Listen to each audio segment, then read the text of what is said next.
Alright. Oh. Come on, tracker. Oh, come on. There we go. Good morning, everyone. Hello, it's me, part-time Ricky Ricari, also known as Gonzalez. Hope you're having a good morning or afternoon. And we're back at it with more fire making. So I already have some logs here, so yeah. Another stream of great fire making.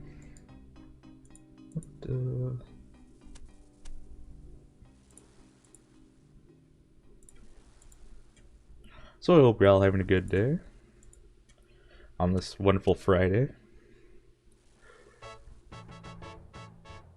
It's not Friday, it's Thursday. Okay, yep. Okay, no, we're fine. Okay.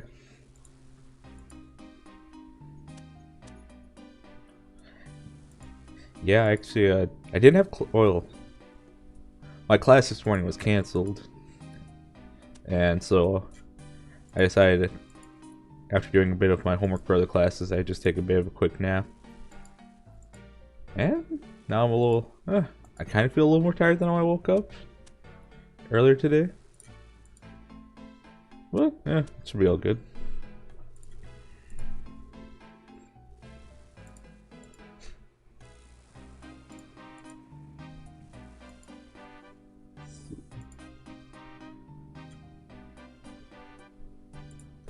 Oh.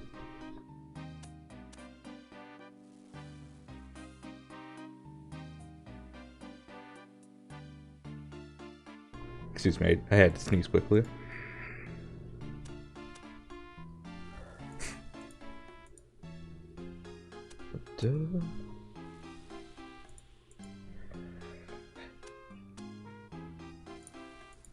Yeah, it's been getting pretty cold where I live. Like the rest of the week, it's gonna be pretty high in temp, but right now it's pretty cold, pretty low Celsius.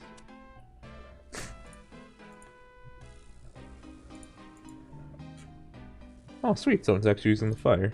Okay, to get some use out of it.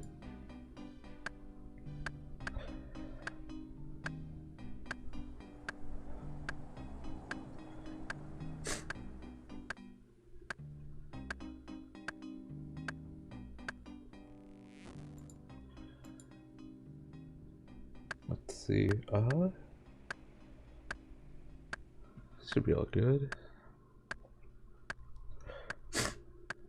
Excuse me, sorry.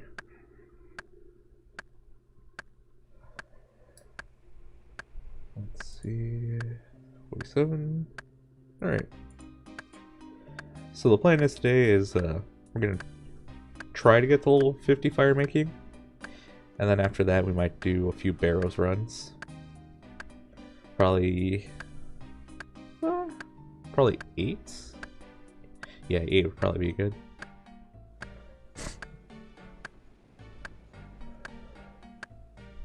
But we'll see how it all goes.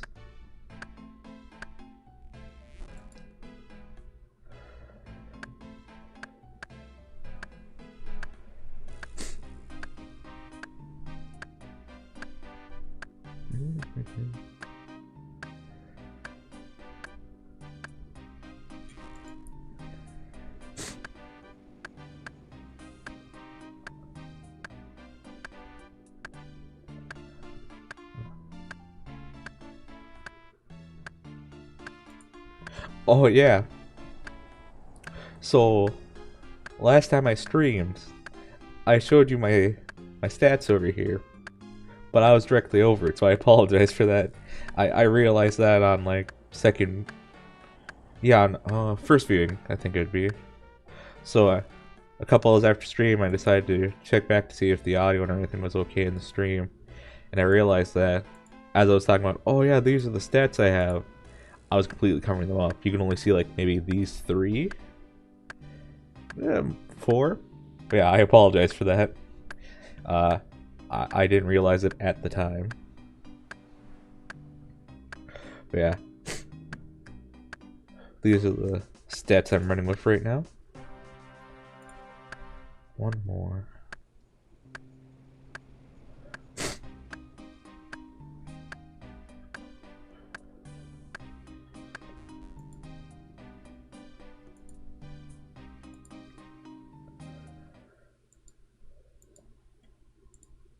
see. Alright, let's go. Ooh, look at this beautiful efficiency. Oh, nope.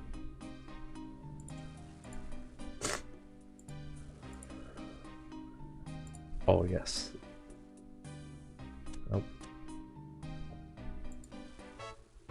Nice, okay. Okay. Alright, keeps going.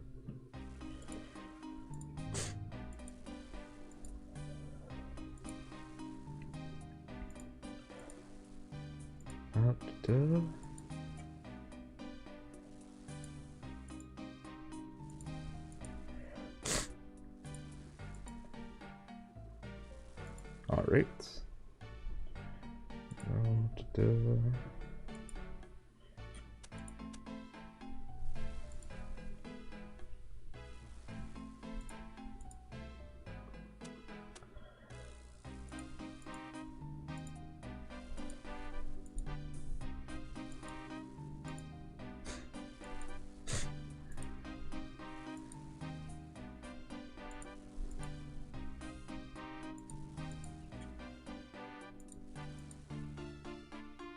See. And there we go, another set done.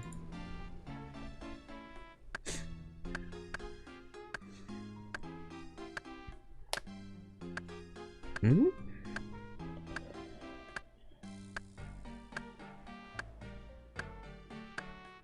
Oh yeah. So I noticed quite a few people subscribed yesterday. Welcome. Thank you for coming to my channel. Hope you're enjoying yourselves, and hopefully I'll make content that you guys like. I know right now it's a little slow. Might even be a bit slow, but hopefully you can find some enjoyment out of it, even if it is just listening to something in the background.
I don't think we're gonna do 60 firemaking actually, or no, not 60, 50. We'll see how far we get.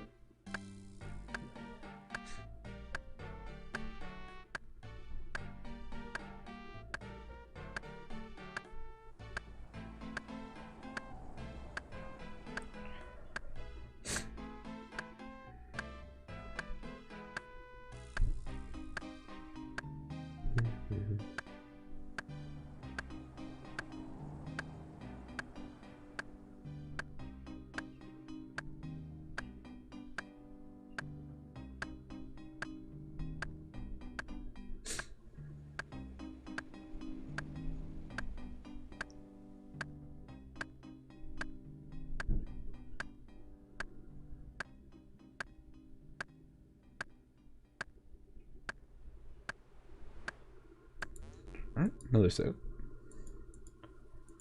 Let's go right here.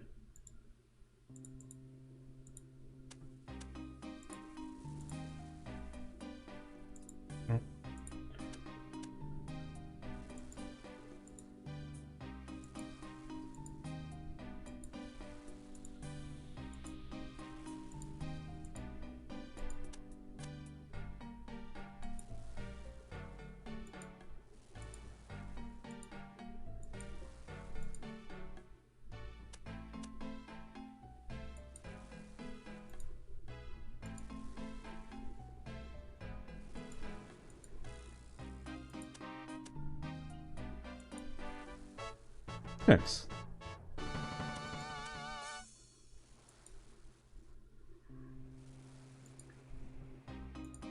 Oh, so I've been playing Arknights ever since it's come out. It's a tower defense mobile game. Came out for what is it? Worldwide, it was like January, I think. I'm playing a lot of that, and I rolled earlier today. Actually, like maybe 30 minutes ago. And I actually got Bagpipe. I'm really excited for that. I've been saving up quite a bit for that character, and I'm glad I got them. Thankfully, I do have a few rolls still left over for the next couple banners. So it looks like there's going to be some really good characters coming out soon. And then there's also contingency contracts. So after I get homework done, that'll probably be what I do for the weekends.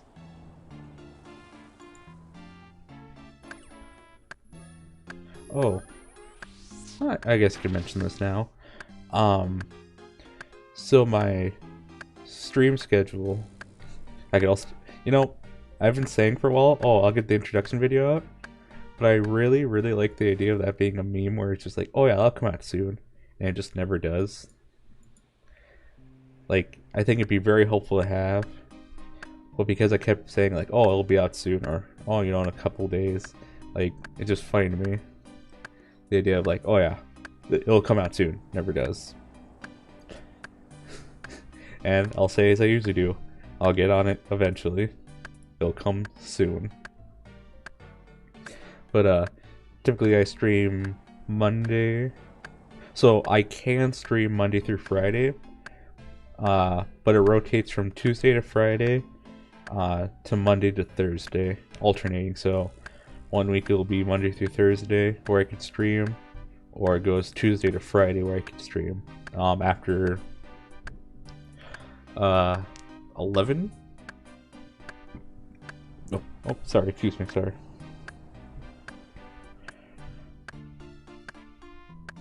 Yeah, so usually after 11 a.m. CST is when I can stream, and I usually stop before 4:30 p.m.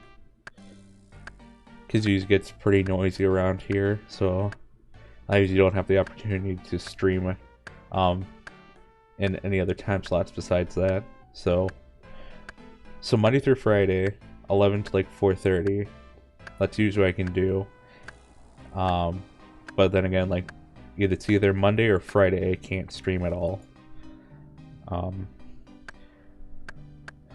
yeah, so that's kind of the time frame I'm working with. And I don't really have much flexibility outside of that.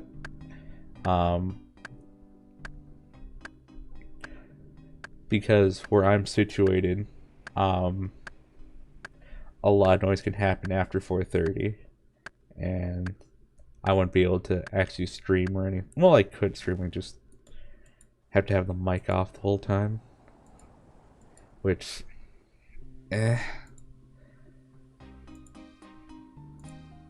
mean, technically I don't even talk that much, so I could just make videos during. No, because then I still have to do a voiceover. If the video needs voiceover. Well, I can. Yeah, I could get work done during that time.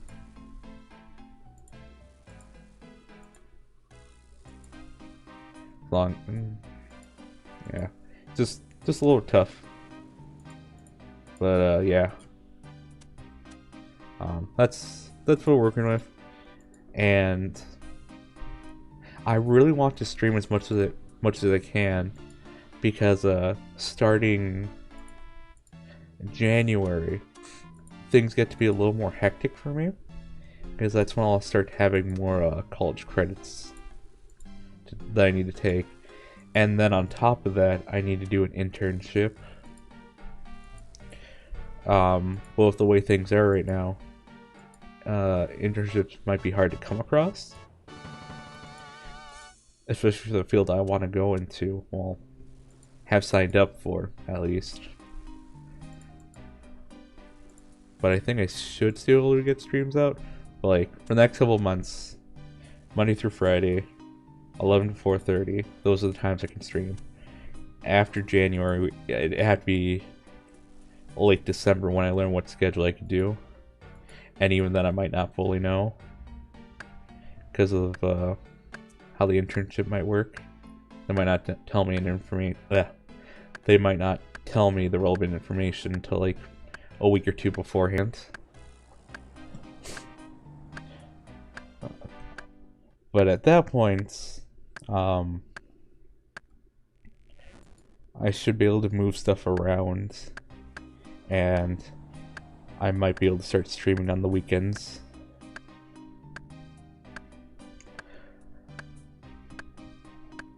So that's one thing to keep an eye out for.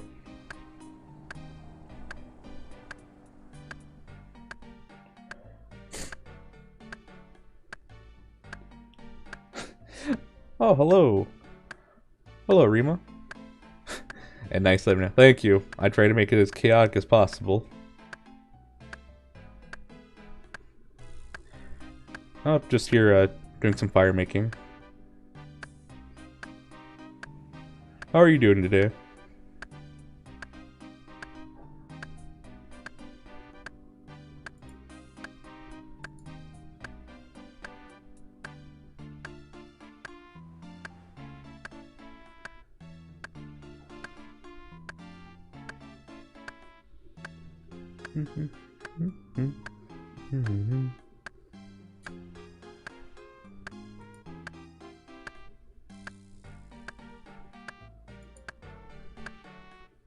Just normal day? Okay. I got lucky today. My classes were canceled for today. So I got a bit of extra free time today. So that was nice. Not so bad, not so great. Okay. Yeah. That's a pretty okay day.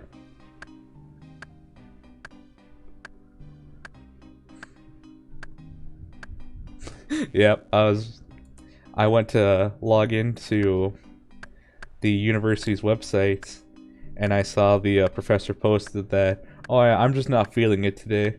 So, homework's pushed back, and you get a day off. I was like, nice. I didn't really need it, so, but I'll take it nonetheless.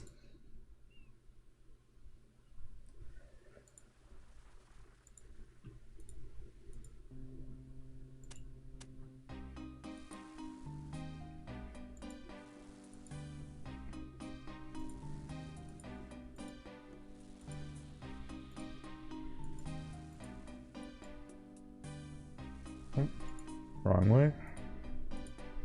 There we go.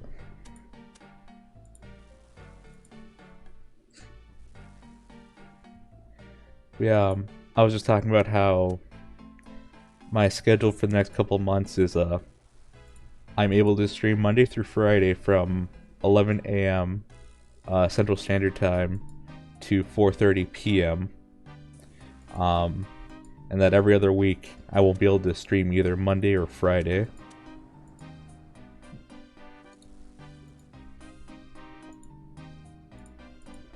So yeah, that's just something to keep in mind. After December, that's when the schedule may change.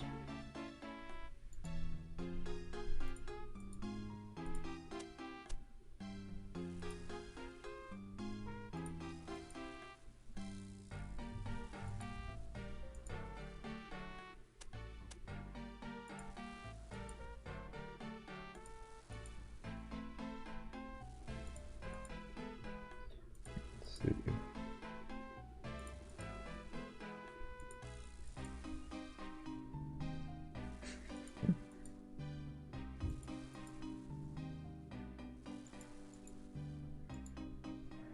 Let's actually change this.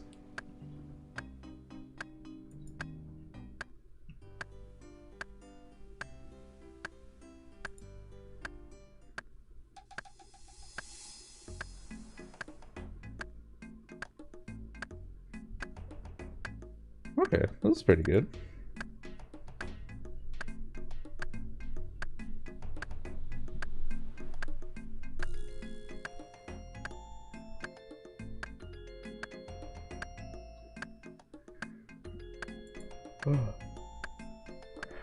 Oh, so this is RuneScape. This is a pretty old game. It came out 1998, and it's been updated throughout the years, but this is a old school RuneScape, and it's pretty much an adventure game. What's the best way to explain it? You're pretty much an adventurer, and you pretty much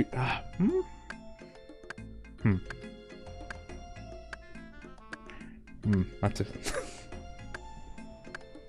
So this game is pretty much you can do whatever you want. Yeah, it's an RPG type. Pretty much you can do what you want. Like, you know, combat's one of the main focuses of the game.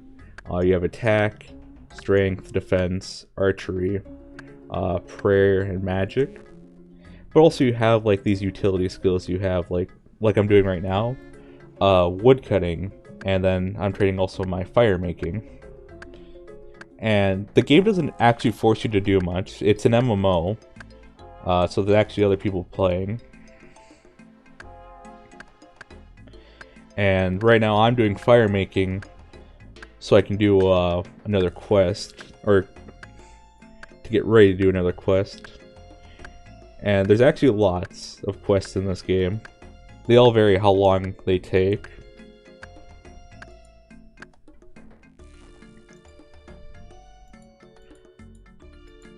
Yeah. The game doesn't care if you do the quest. It doesn't even care if you do combat or just want to do farming. It just really lets you do whatever you want. You could pickpocket in order to get items. Like, I could pickpocket this master farmer. But, actually, I'll show you how combat is, actually. Let's see. And then, I think it's fire I need.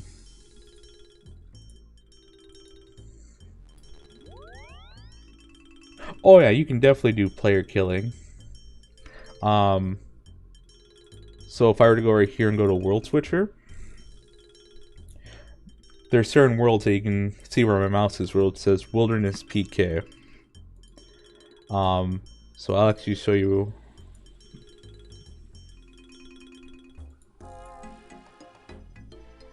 So there's some worlds you can go to where PK is enabled in all areas, and there's only like a few safe spots. So like, I think in banks, and in an area called the Grand Exchange, and a few other places. But besides that, all this that I'm walking through right now is free game. You can kill anyone in that world.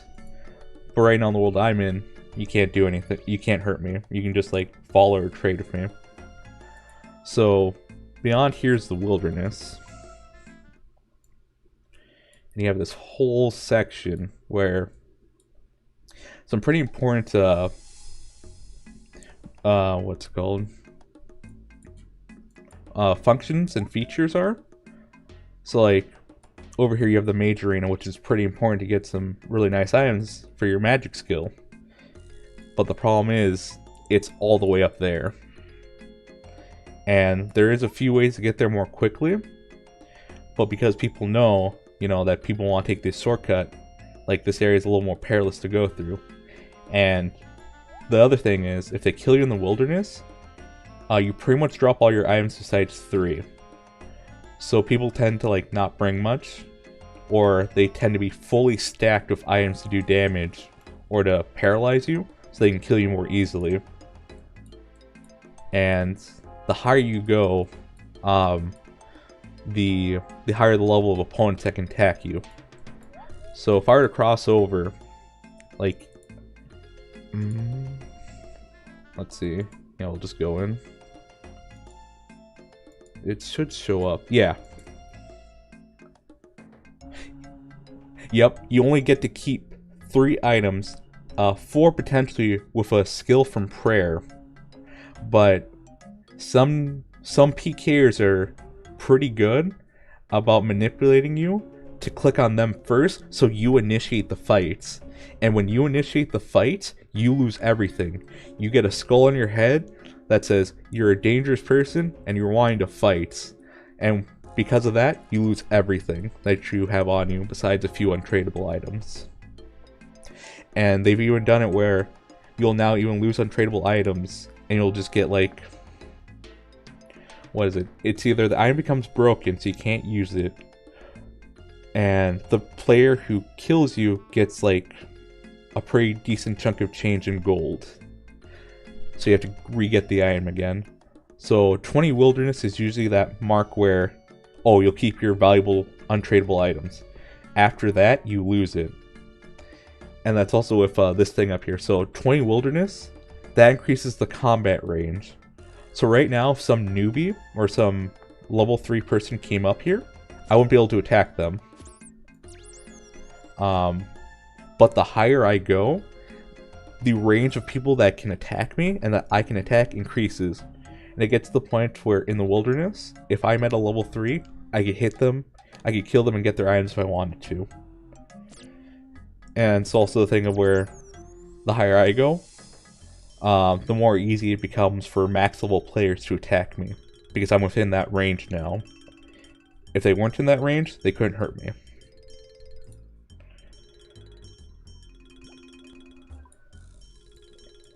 And so yeah, like, they've just recently added this area, and it's like a mini hub where you can bank your items and then restore your health and your prayer points. And that was just added like maybe a month or 2 ago. But yeah, like, the game has it where a lot of important things are up in this area. A lot of profitable things as well. So it's high risk, high reward.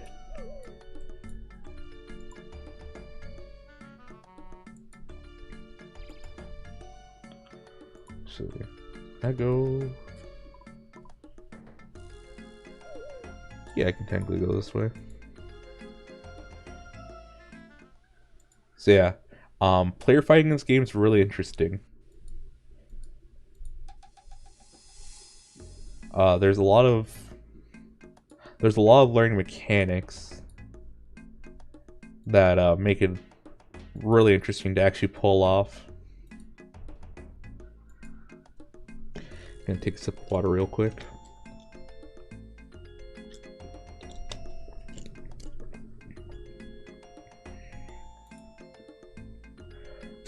Oh, here's another fun thing. In this game, if you die, you'll actually drop your items. So, in this next activity that I do, if I die, I'll only keep 3 of my items. I have to go back and pick up my items.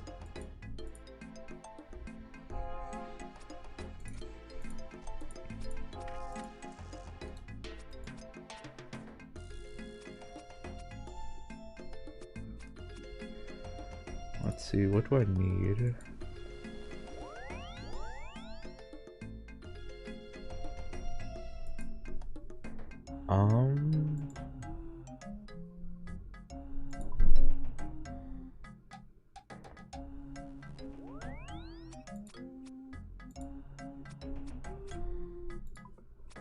Oh, not that.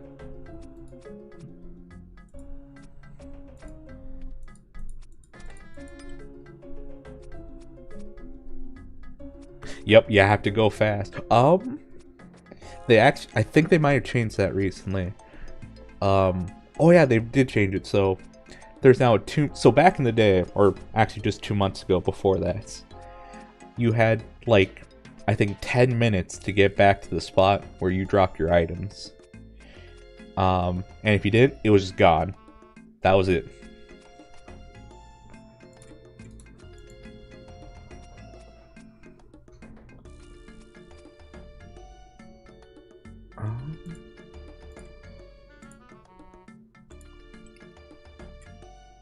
Let's see.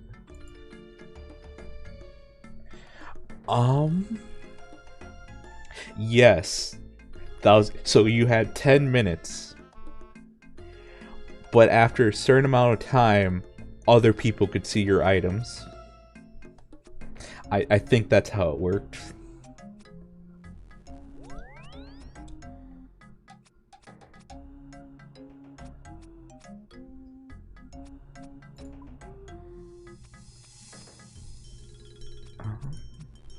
Take that.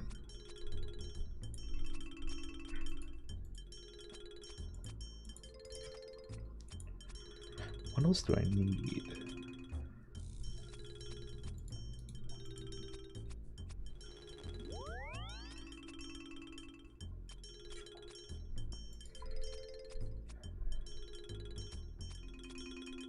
Take that. Store this, store this. Sorry, it's taking me a bit to do this. It's well, yeah, it's yep, yeah, it can be pretty tough on the players. Thankfully, like, there's plenty of guides people have made to help you like lessen the risk. There's also a few items to make things easier. Yeah, most of the time, for some things, you just want to always be a little more prepared. Oh, that's right. I need ranged. Okay, that's right. I need that. Oh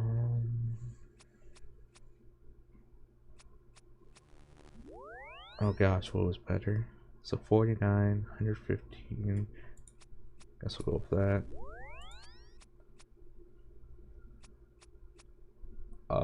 It was accumulator.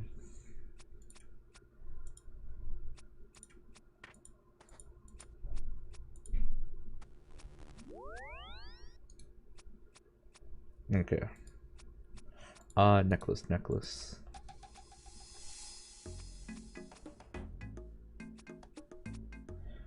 Tibia. Game right to a game called Tibia. I feel like I've heard that somewhere before. I don't remember the exact moment though.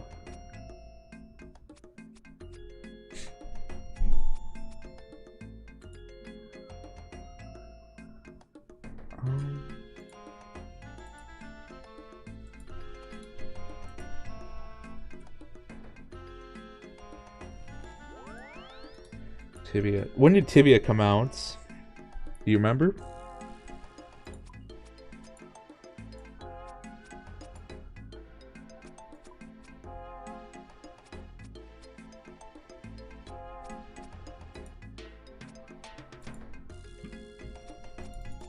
Let's see.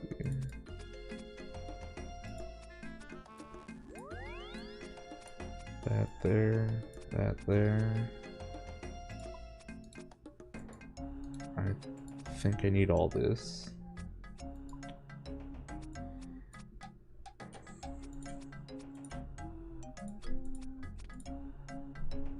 Okay, that's all I need for that.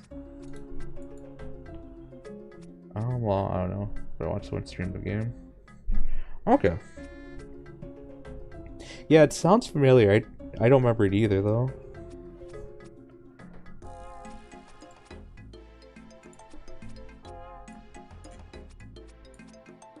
Alright, since it has been a bit.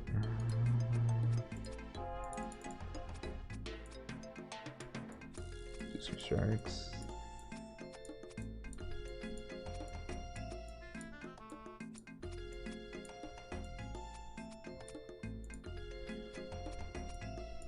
Let's see.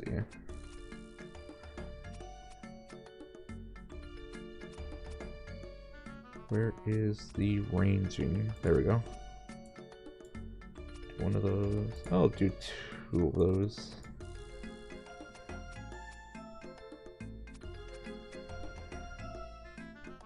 Oh, what else do I need?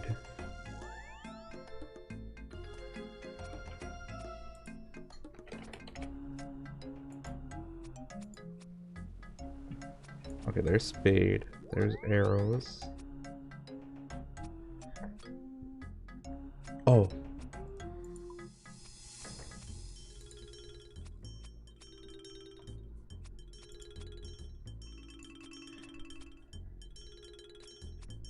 No, thankfully you don't level down. This isn't Final Fantasy 11. You just lose your items.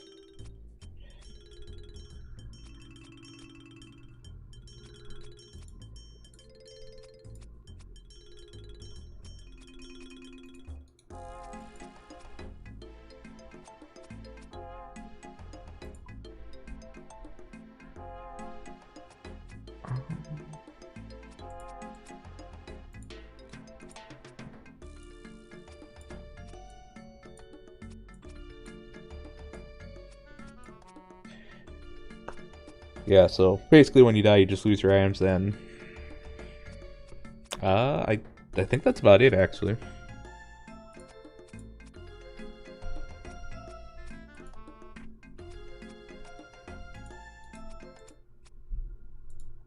Move that over. Oh, that's right. That was the thing. Okay.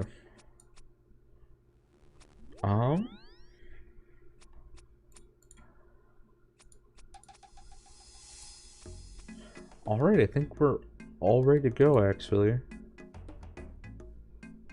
It's magic -13. I think that's all right. Combat bracelet.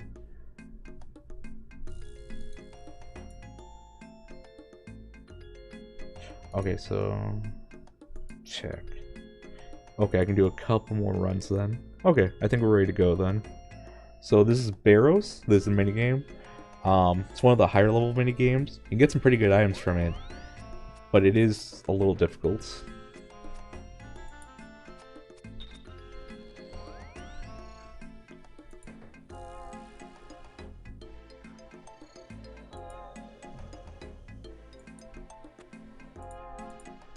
Oh, actually gotta leave. Okay. So yeah, I do have 2 prayer potions. Okay. Set up quick prayers. Okay.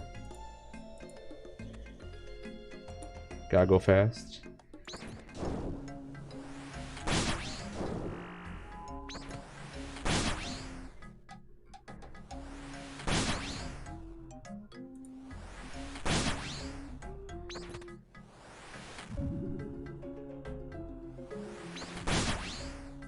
Yeah, it is kind of nice.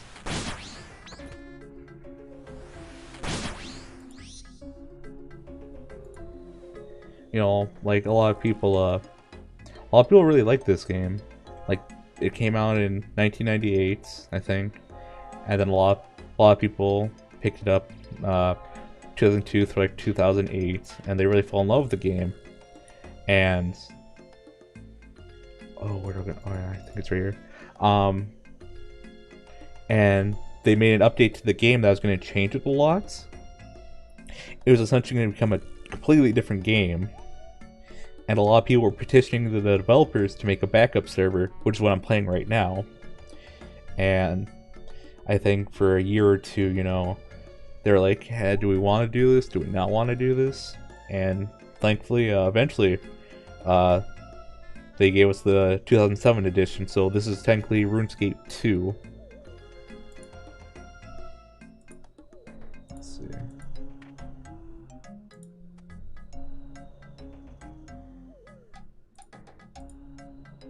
Oh, that's right, I need DDS first.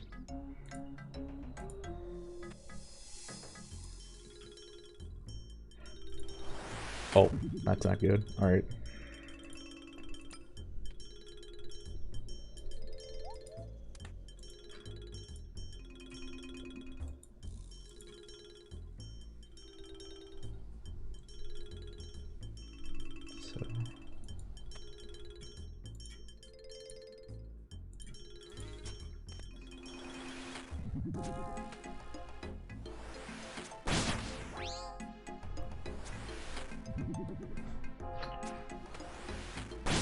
Let's see, okay. So far this is going pretty good. Even though it's been a while since I've done this. Oh, I can't keep splashing, come on. Come on.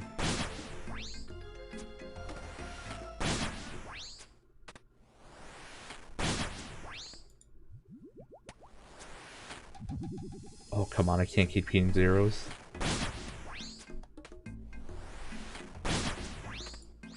Okay, we're out. No, I don't need that either. Okay.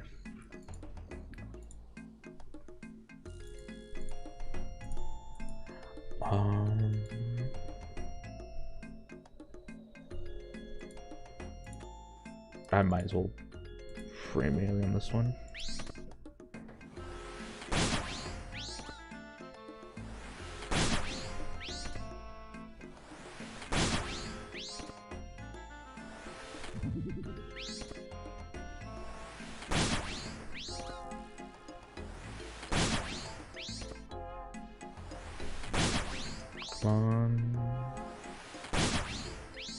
Okay, we're doing some really good damage actually.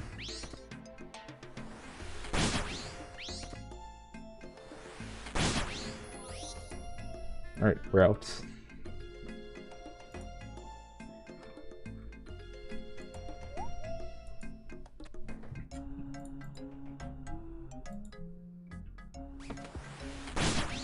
So pretty much with this mini game, you're going around to the different tombs of these warriors in this area, and you kind of want to get this potential as high as you can, and that typically involves defeating the different. So these are all brothers, so you want to defeat all the brothers, but one of them is going to have a secret passage to go even deeper down into the tombs.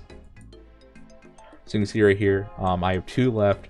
Armin, the one who's in the center, was the one that would go down. Is the one that let me go down to the, further. But because I want to get my potential as high as I can, or up to a certain point at least,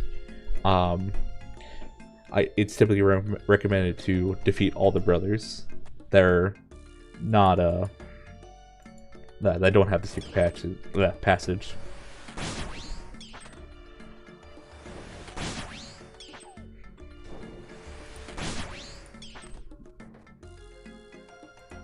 Oh, kind of lagged there for a second.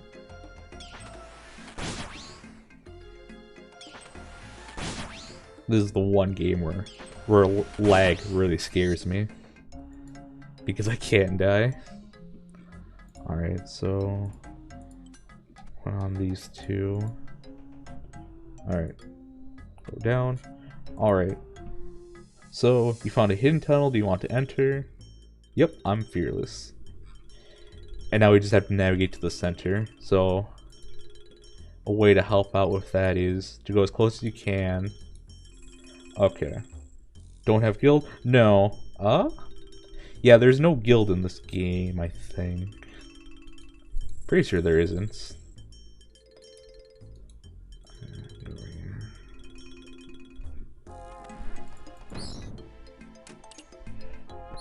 You can have clans.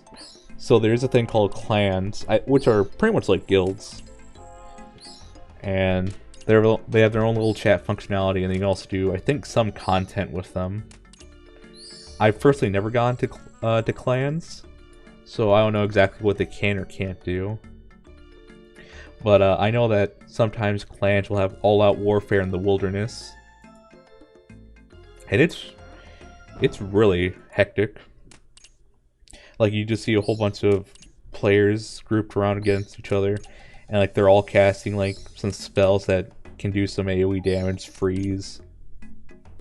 I don't know if one's going on right now. I know for, I think 4 months ago, there's a huge clan war going on in Wilderness, and it went on for like 3 days, I think.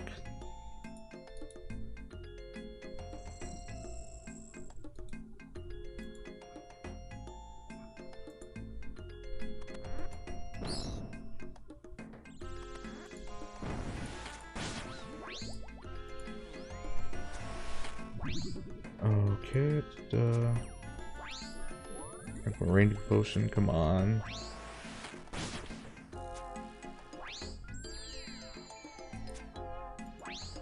I might just have to deal with it. Yeah. Like I said, like there are some very lucrative spots in the wilderness, and to have control of that, you know, you pretty much like can. Oh, there we go.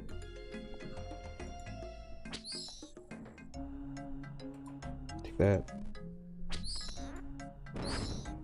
Yeah, maybe there is that content for clans, but I wouldn't know. Oh. It's not that good of a chest, but I'll take it. I'll definitely take it. Rub. Oh, come on.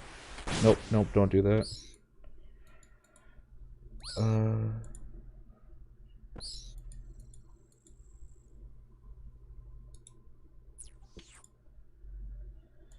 I think it's this one. Oh, nope. Rub. 3. There we go. We're out. Alright, so yeah. So before, the ring used to take you somewhere else. It was in the desert. But now we're in the wilderness, but we're in one of the safe zones. Oh. What do you have to say? Today is your lucky day, madam. I am donating to the victims of crime to atone for my past actions. What did he give? Oh, I think he gave some gold. Okay. See, that's another thing in this game. There's just random events. Sometimes they can give you items to like slightly increase your XP, or they give you some pretty valuable items. Not too crazy items, but you know they can definitely give you some cash. Or if you have enough skills, you can usually do something with them.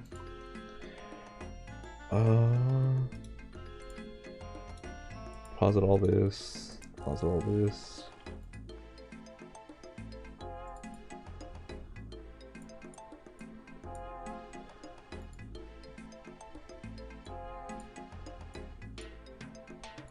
Okay.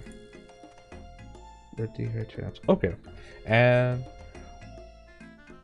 oh, yeah, there's no there's no set classes.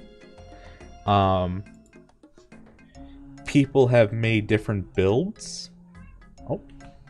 Hello, cat. You okay? You're just winking at me. Okay. Sorry about that. So with PvP, some people have made different builds. So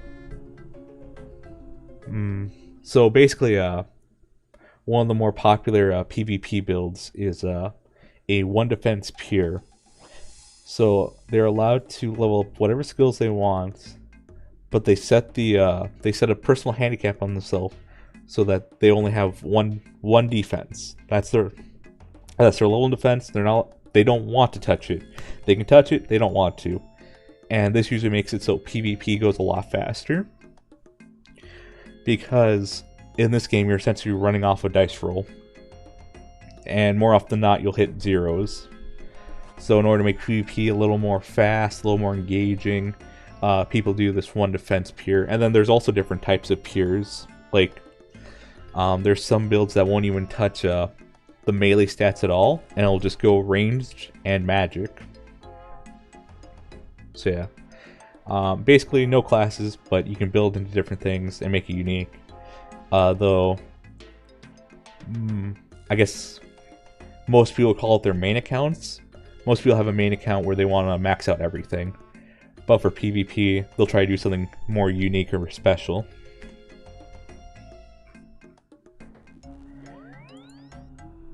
And then there's some players who try to keep their overall combat level really low.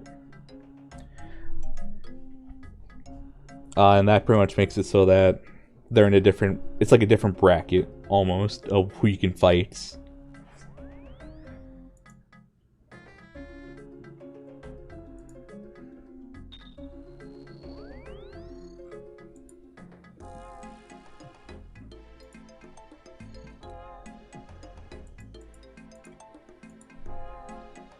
Let's see, I should actually check this. I should be good.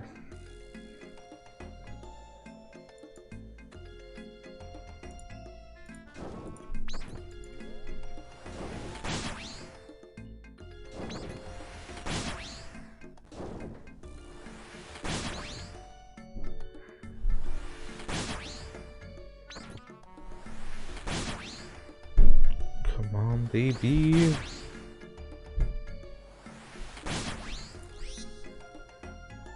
And we're out. Okay.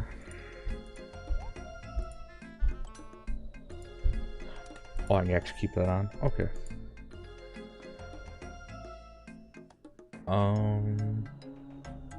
Let's go down and see what happens. Okay, nope, he's ready to go.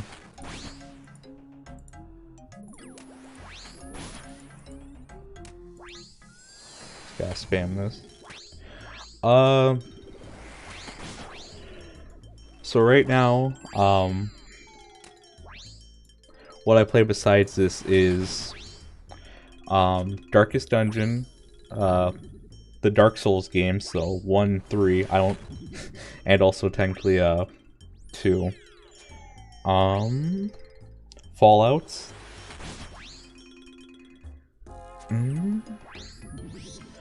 I've been playing a lot of gacha games also. But yeah, typically what I play is Final Fantasy 14, any of the Fallout games, besides 76. Gacha Hell, yep, exactly. I play Fate Grand Order, Epic 7, Arknights, and Grand Blue. But I don't play them all at the same time, and I'm very free to play in all of those. So I don't like to spend any money in those games if I can help it. And usually with me, I usually rotate those games. It's like sometimes I'll burn out one game and I'll go, okay, I'll pick up this one. I'll pick up the other gacha game I haven't played in a while. So right now I'm playing a lot of Arknights and Epic 7.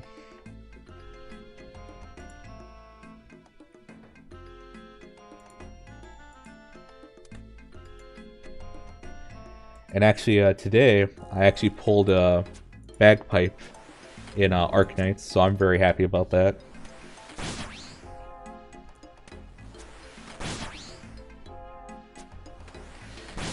I have one friend, because most of my friends don't know what a gacha game is, and oh boy, I messed up.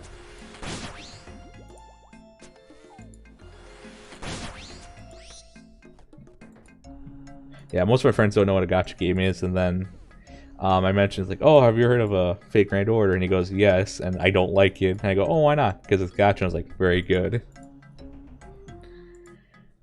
He knows a lot better than I do.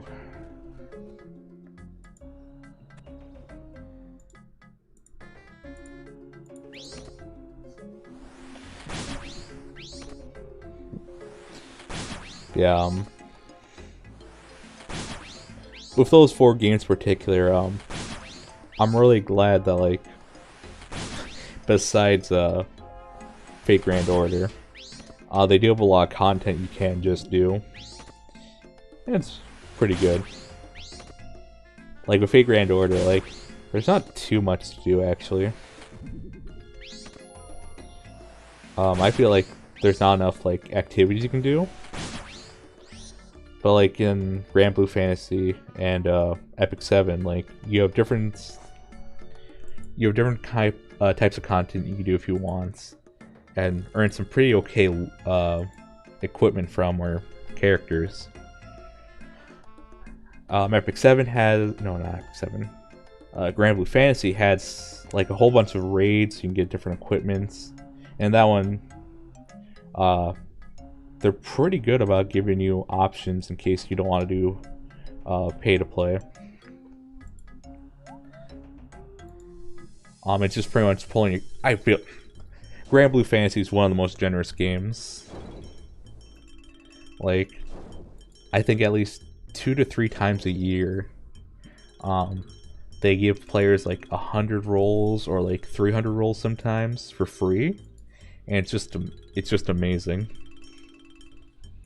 Granted, it took them a while to become generous like that, but no, they've been really good. And then they have the pity system where if you're playing actively enough, like,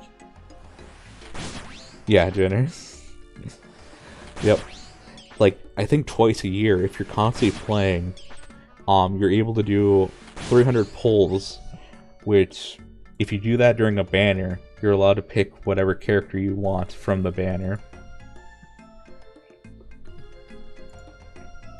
But usually the rates are so good that you'll typically get, like, 5-star characters and summons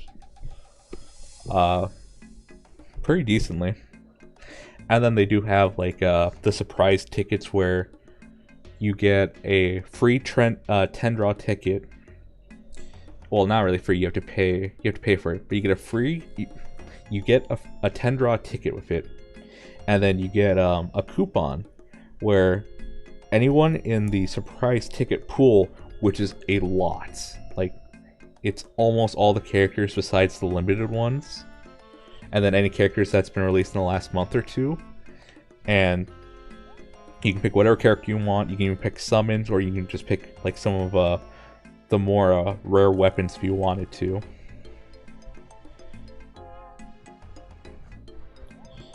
No, yeah, Grand Blue Fantasy is really good. Oh, not there. So, like, if there's any game that I would advocate people to try out if they wanted to, for gacha games, I definitely say Grand Blue Fantasy. I'm not the biggest fan of the story right now, though. I think what killed it for me is early on, up to chapter 64, they felt like they had to have a fight for every, like, chapter. So it's like chapters usually broken up into 4 parts, and in every part they had to have a fight in there, and it just kind of made the chapters drag out because they always had to like get back to, like, loop in a part of the game where it's like, oh yeah, you need to have a fight now because, you know, it's kind of what you kind of want to do in the game. But it just got to the point where every single chapter you had 4 parts where you just had to do a fight. Alright, yep. Alright, be right back. Okay, see you in a bit. I guess I'll keep going on. Yeah, Grand Blue Fantasy, and then Fate Grand Order also had that problem, where for the different chapters in the singularities early on, just had to do fight after fight after fight. It's like sometimes you get very little story, and then, oh, now we gotta fight. And I appreciate where they've done now, where whole segments can be devoted to this story, and that's not one section done for that chapter, instead of just always trying to, like, force in a fights.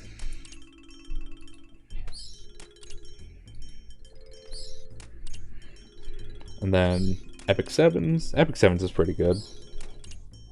Well, yeah, Fate Grand Order, I didn't touch on that one. I love the story for Fate Grand Order. Absolutely amazing. Love it. Like, as soon as Okunias hit, the story became so good.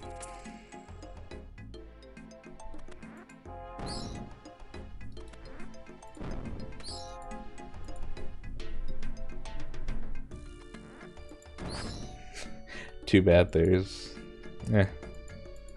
At least they updated their engine in Fate Grand Order. Before, it ran so slow for everything.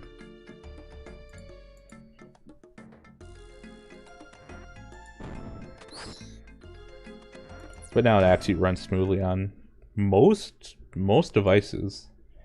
Like, I got my brother a tablet, and for the longest time it was just chugging along. But thankfully, after that engine update, he was actually able to run the games kind of smoothly.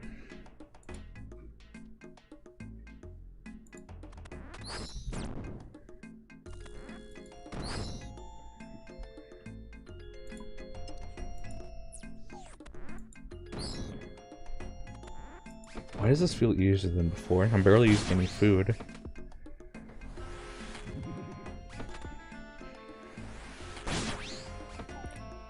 Does my equipment got updated?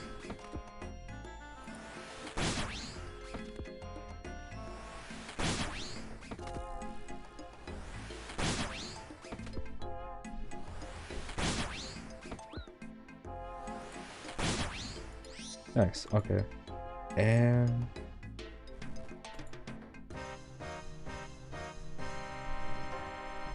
not a bad, okay, that's not a bad chest.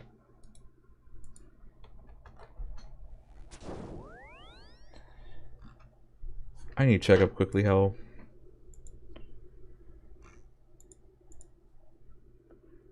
let's see. Nope, nope. Get out of that quickly. Go to the pool. Yeah, pool of refreshments. Nope, that's Arknights. Come on.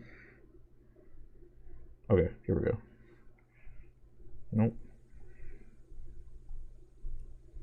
So Runescape. Barrows.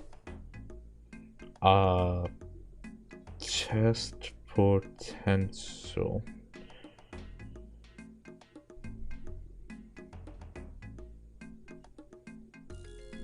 Should give me what I need.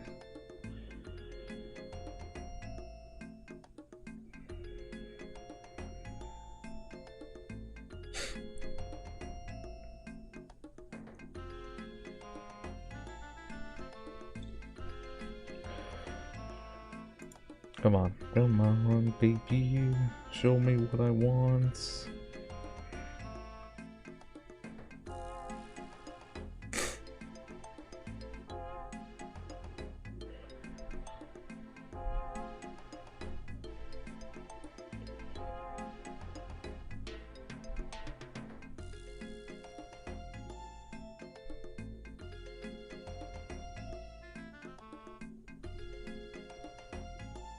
Okay, nope, that isn't what I need.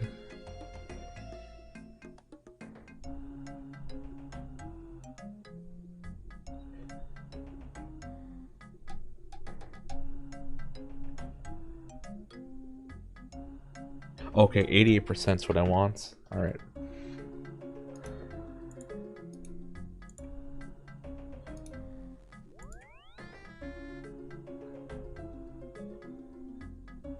Let's see. Food. Alright, back at it.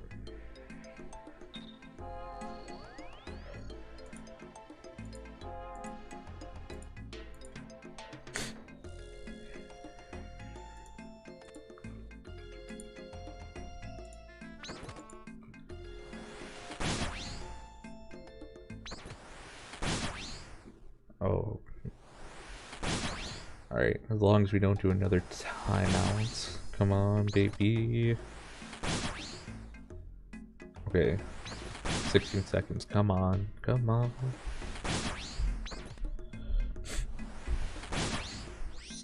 Okay, we're out.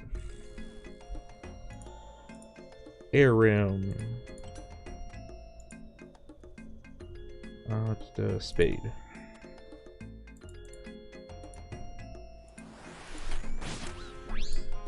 Activate that late.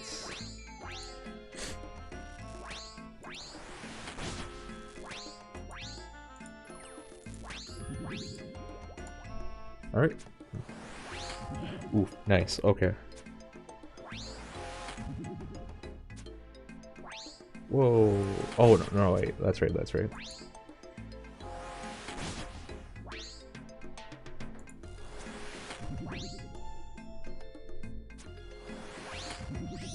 Alright. Okay. Not the greatest, but we'll take it. Oh, I should have just waited, actually, because he might not be there. Okay, no, he's there.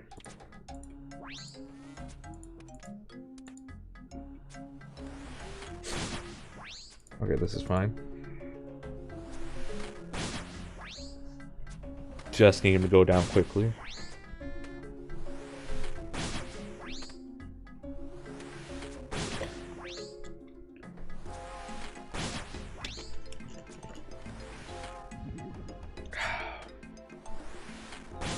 Oh, water.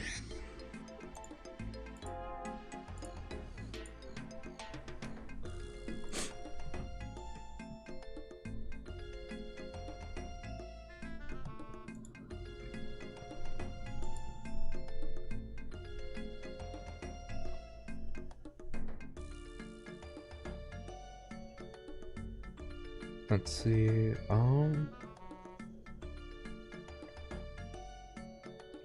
Okay, we're good. Okay.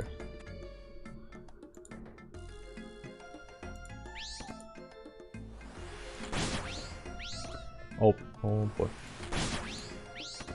I have sharks. It shouldn't be too bad, actually. I love, I think this is... Ah, yeah, it's Verax. I love Verax armor. It looks so cool to me.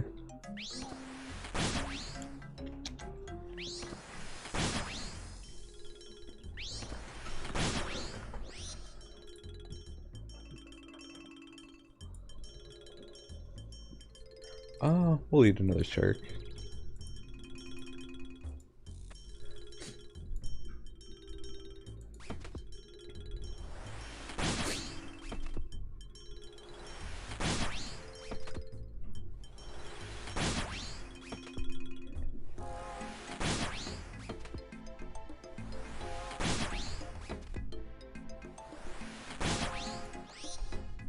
And we're out.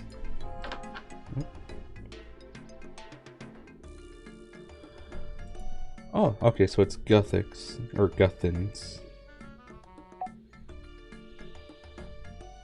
Alright.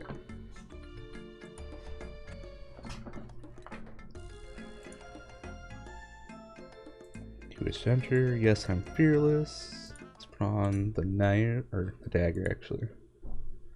Alright, what's good? I can open that door. I cannot open that door.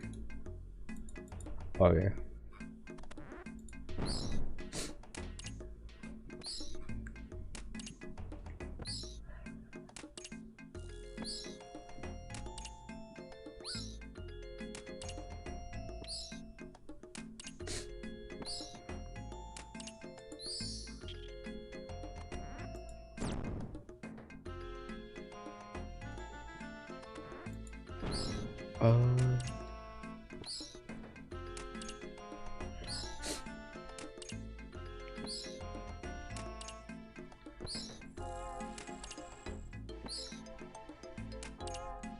Nice. Okay.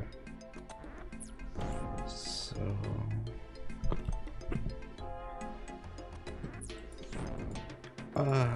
we'll do this. Okay. This might be a bit more than I need, but that should be fine. And if I get it wrong this time, at least I'll know for next time.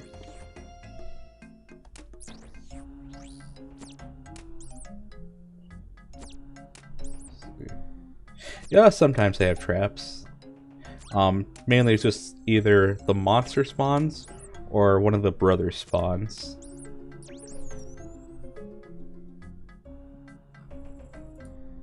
So thankfully it's nothing too bad for this mini game.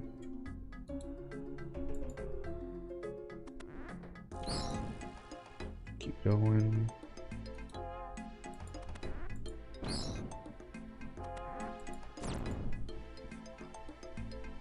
Oh, come on. There we go. Alright, keep going.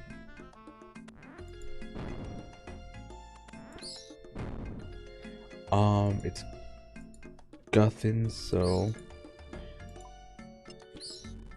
normally right there, you'd have to, you know, figure it out on the fly. But because the rune light, it just shows you. So it could actually be a lot harder.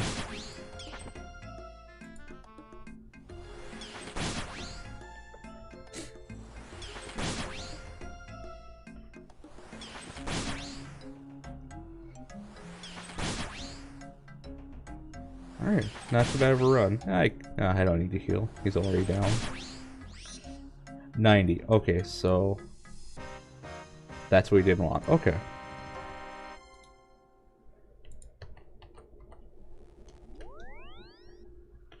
Alright, perfect. 5 more runs then. Okay.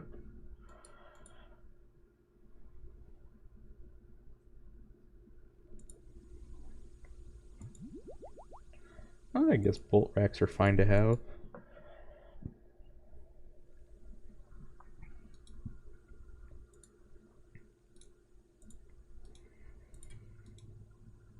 many blood runes do I have? 2,000. It's really good actually. 2 more sharks.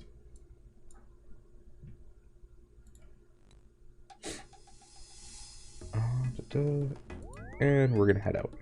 Alright.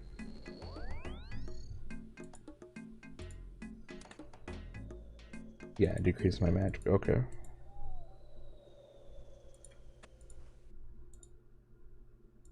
Oh, no. Okay.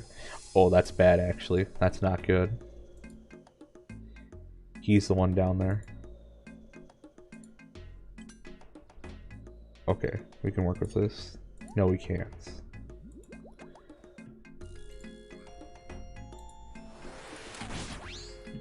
Oh, magic. So he has a gimmick, and his gimmick is that the lower his health is, the more damage he does.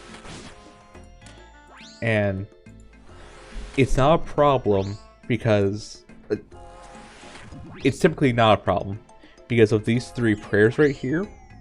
So when you're fighting a monster or an NPC, you can use one of these 3 prayers, and you'll take no damage from that type of attack. So protection from melee, you won't take any damage from melee damage or melee attacks from NPCs, ranged, magic.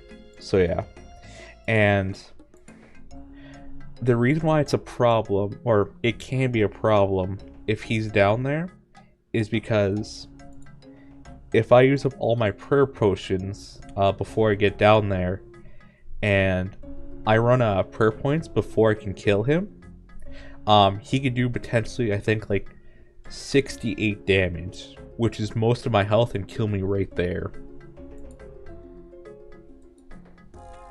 So that's why, for me at least, it's really dangerous if he's the one down there. Because there is that potential of him just killing me outright.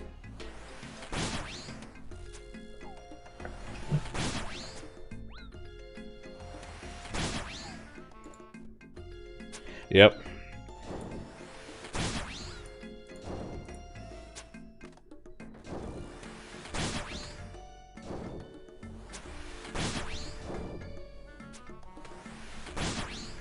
So for a lot of actually like more powerful players, it wouldn't really be a problem because they're able to do enough damage to like kill them quickly and have all their prayer points essentially.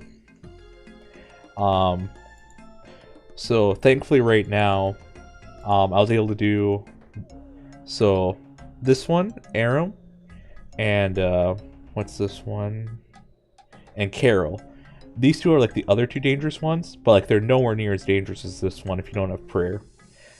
These 2 are a nuisance, but like all the other brothers I have to do right now, not too bad. They're okay to deal with. Like I can take damage from them and not be too worried.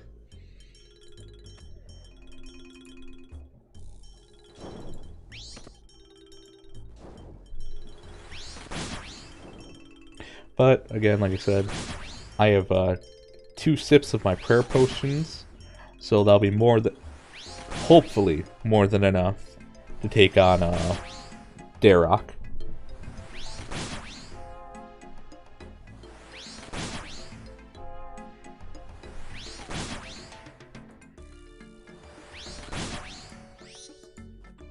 Yeah, like the rest of the guys I have to fight, nowhere near as bad. Like they may do like 20 points of damage, but it's nowhere near as bad as Darok's potential 68 damage.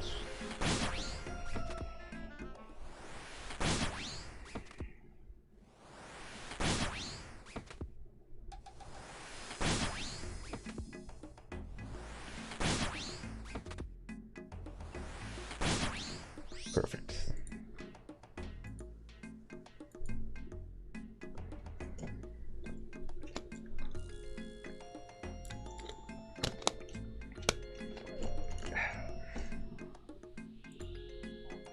Oh, excuse me.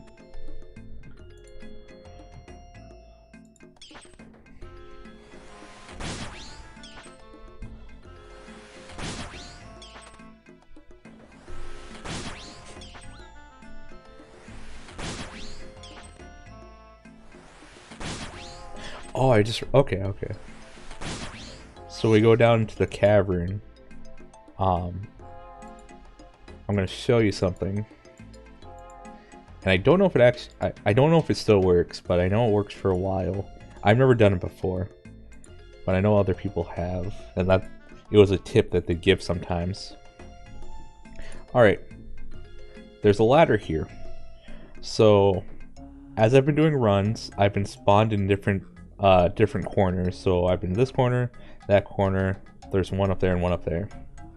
So, apparently, in the other rooms that you don't spawn in, there's still technically that ladder. It's invisible though.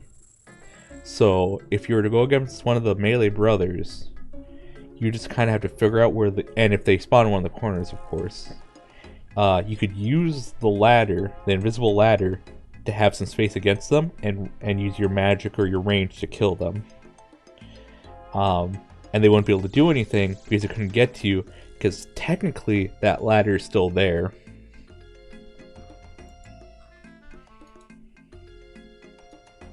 So that's the way. Okay, I can go up from there.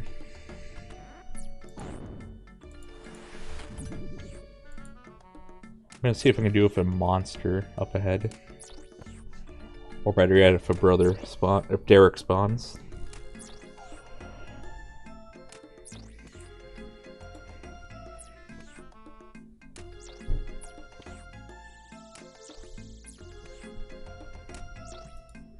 Alright.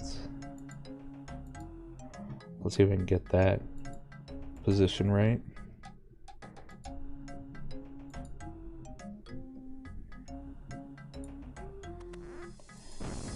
Okay, let's see if I can do this. Might be right there. Nope. Or is that where the ladder would be? Oh, but I'm not running though. Okay. I want to get this. Yep. Okay, or maybe it's just the rocks, but there we go. So will it keep me right here though? Yes. Oh, but I have to click each time. Okay.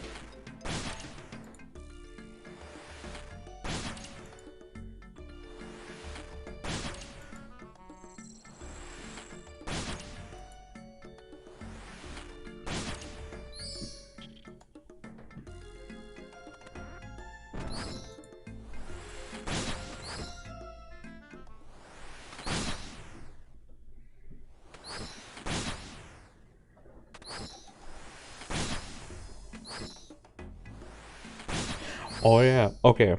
So I forgot to mention, this is the other thing that makes Derek being down here so troublesome. So in all the rooms that I've killed the brothers in, there's this mechanic where your prayer points will deplete, and it's 10 points that gets depleted from this every like 17-18 seconds. So that's why I was scared of not having enough prayer, because I didn't know if I was going to have enough points, because it drains, you know, 10 points of prayer each time. Okay. He's right there. Let me see if I can... I don't know if there's a ladder up here. I don't think there's a ladder up here I can use. Oh, nope, nope. I gotta stop messing around.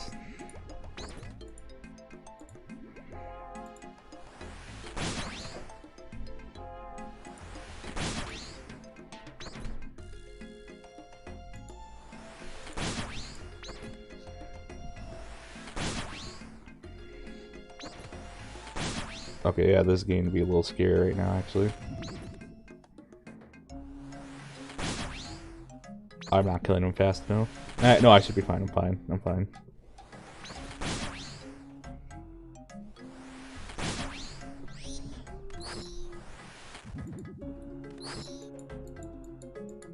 Oh, is this not... Oh, is this the wrong one? Oh. I didn't have to go all this way. Or did I?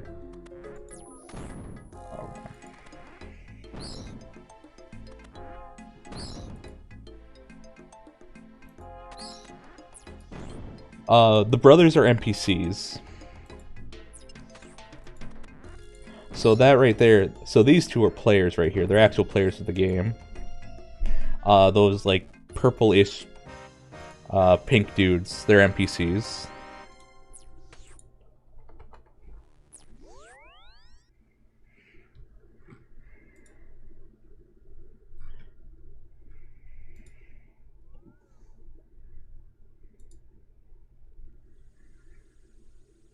Alright, heal up.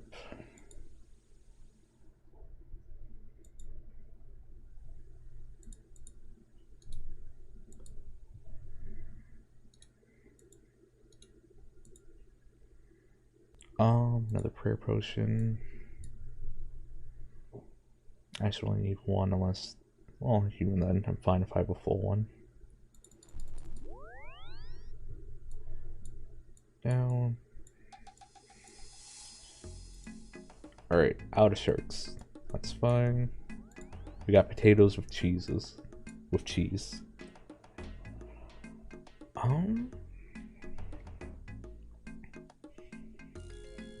Actually, raw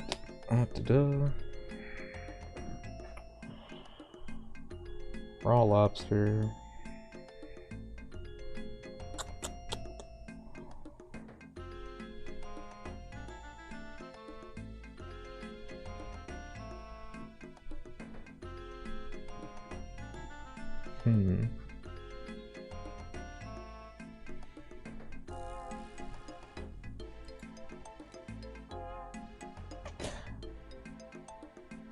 I'm actually gonna posit all this.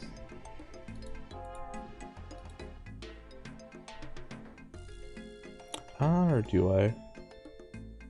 Yeah, I'll deposit all this.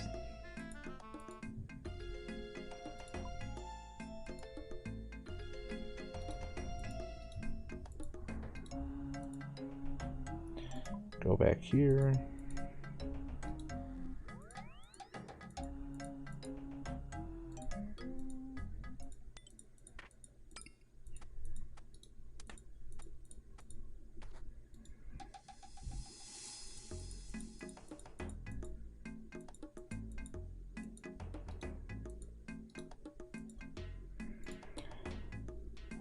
So let's pull out some runes.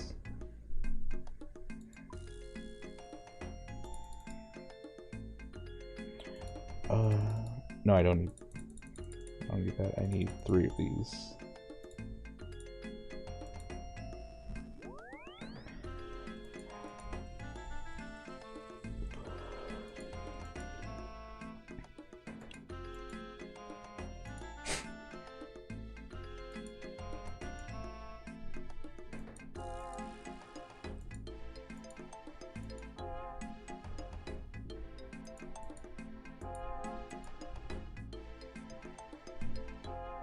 This should be good enough right here. Alright.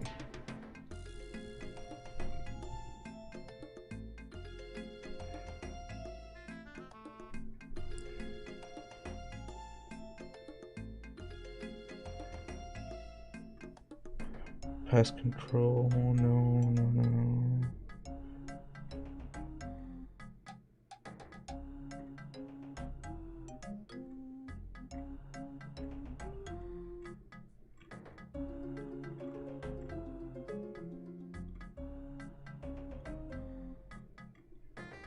Huh.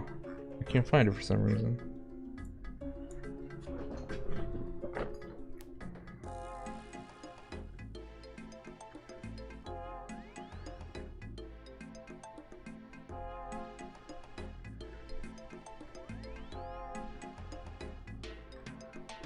Okay, so all the ones in red. Okay.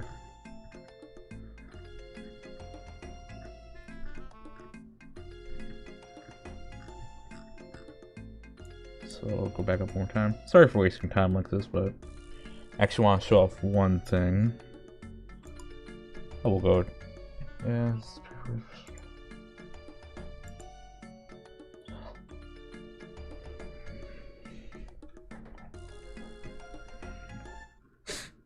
All right.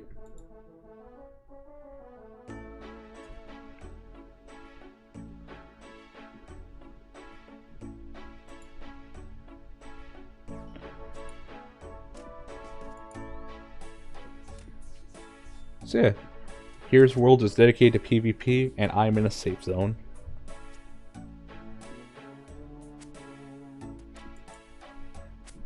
I guess this one would be a good one to watch. So I think these players are level 40 defense peers. So their defense doesn't go higher than 40, which means that they're only able to equip armor up to a certain tier. So their defense is okay, but it's not that great. And then they just try to go all in on attack stats.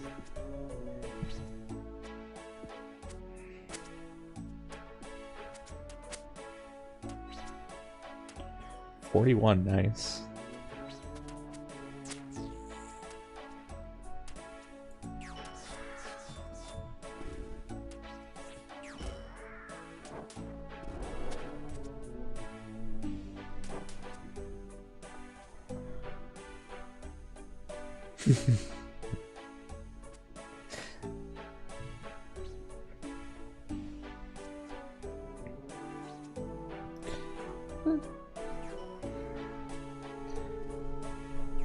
Doesn't look too exciting, but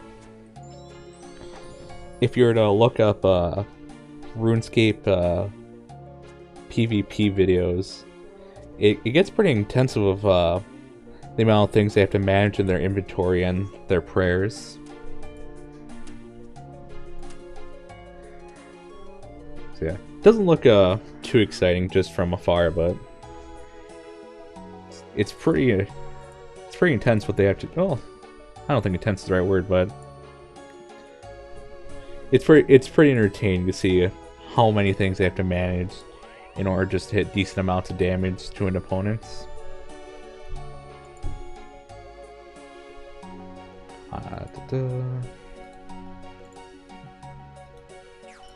How's all this?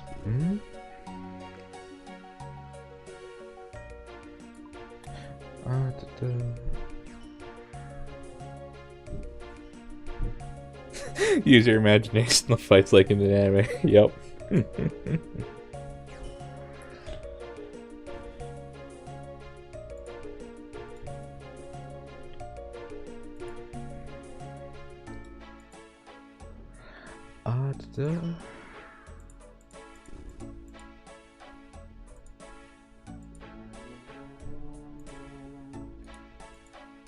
And then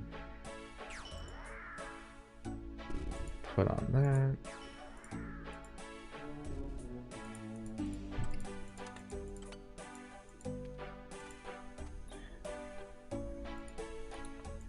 Let's see. Rada's Blessing. Amulet of Fury. Alright. Oh, those are sandals. Okay.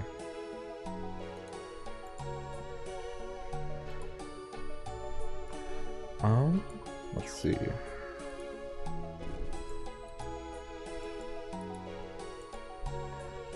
This. And then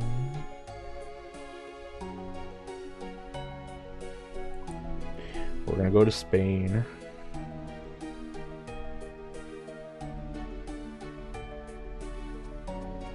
Alright. Mini games.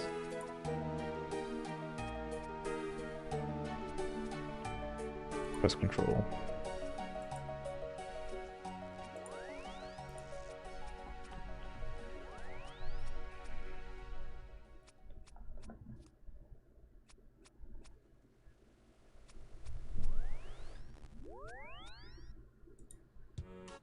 I think this should be all I need actually for this.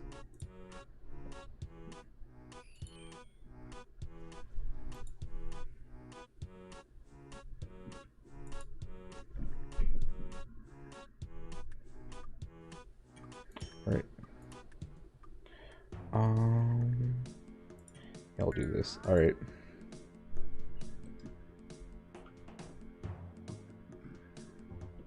Nope. Already someone. Nope.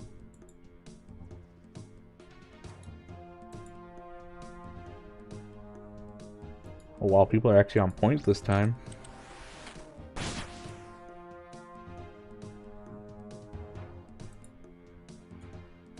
Okay, I gotta kill this.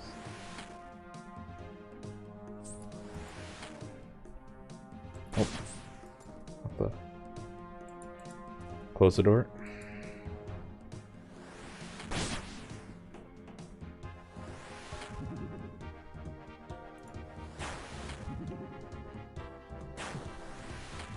How am I doing no damage?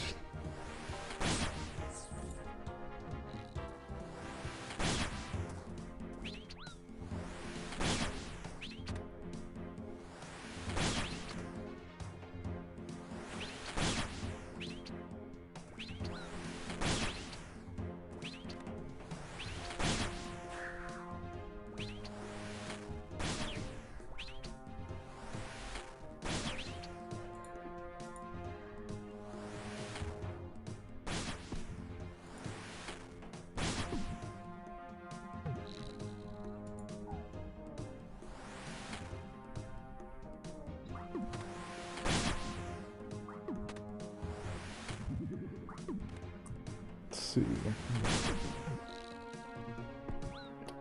I should probably stop fighting those ones.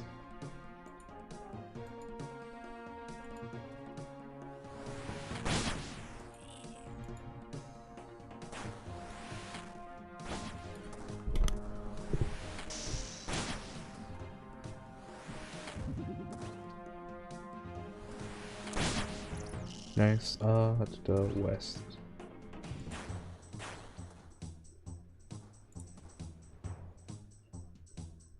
Nope, wrong way.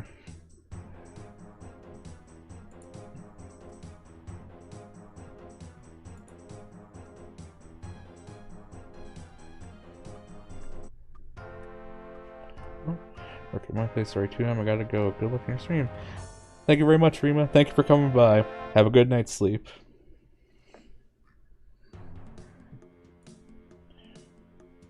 I should be back next Tuesday. Yep. Have a good night.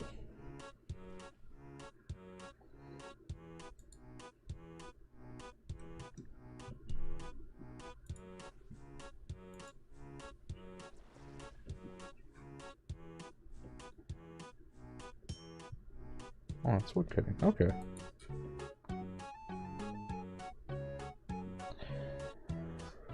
Oh, let's see. Oh, it's been an hour and a half. I'll go on for a bit longer.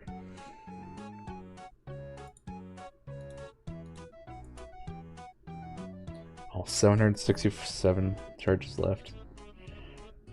I should probably recharge at some point soon.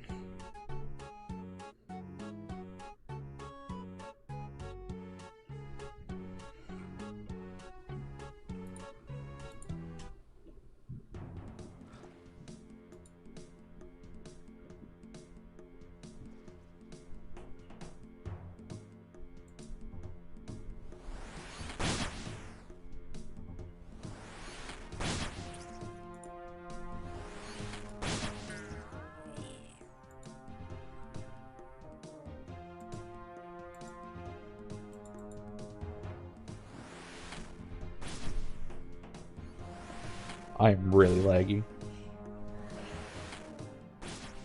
Oh, gotta close the door. Oh, alright.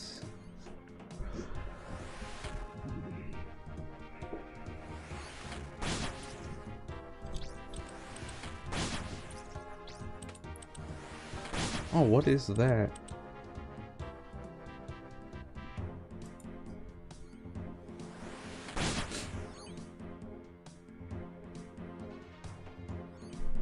Okay, too many things are hitting him.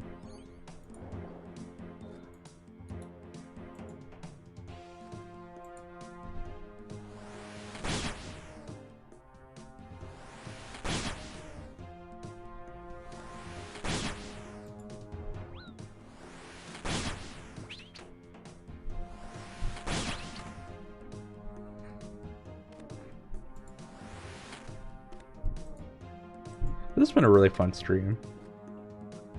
Thank you to all who watched, and thank you, Rima, for chatting.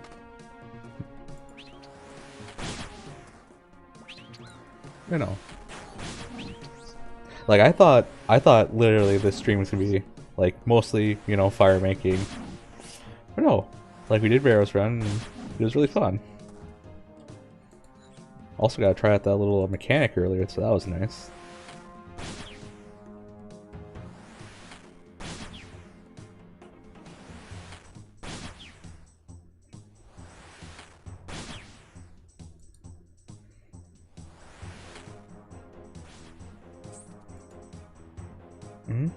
Let's see.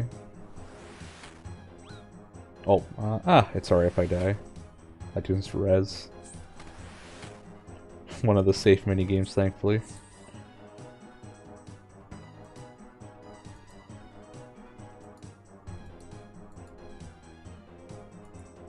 Okay, got him. Good, good, good.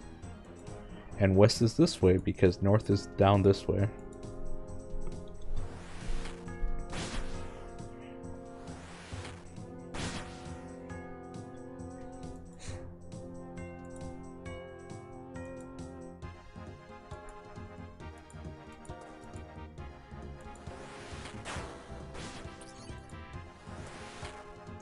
Oh wait, no, that's a whole line.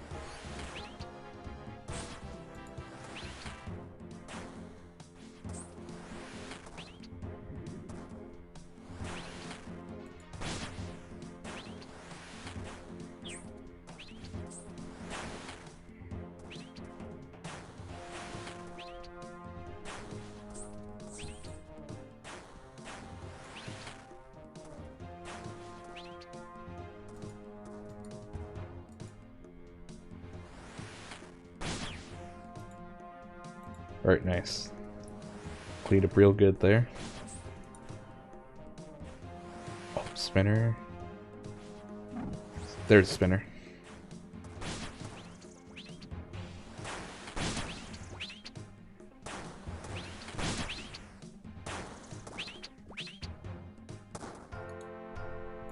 Nice.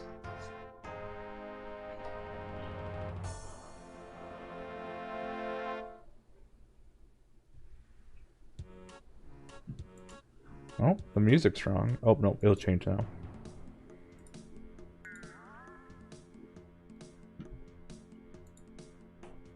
Alright, close the door. Oh, got one already.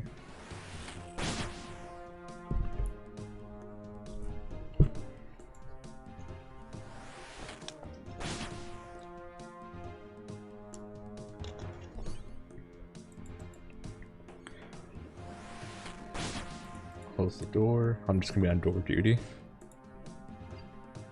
Yeah, we'll close that. Oh, nope, someone's going through there. Let them in for... I'll let them deal with it.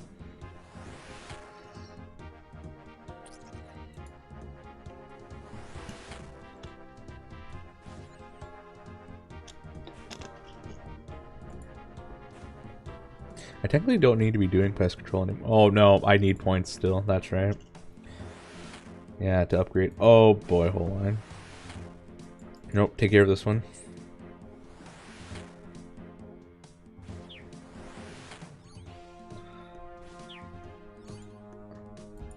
I think he's gonna get that one.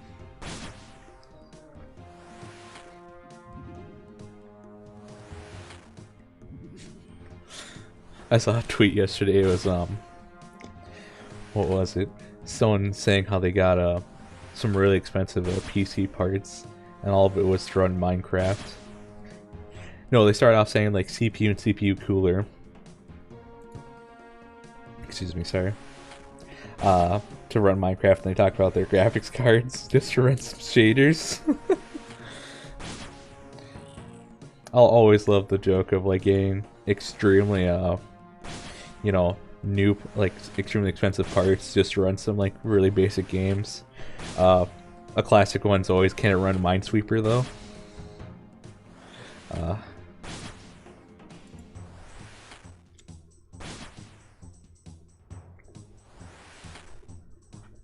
There are just so many up here. And again, I'm not really doing damage.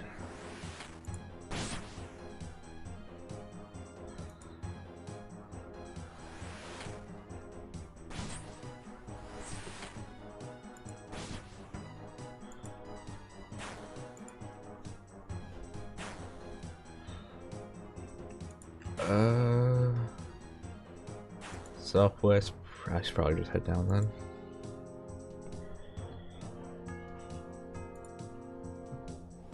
Oh no, Spinner. Spinner comes first.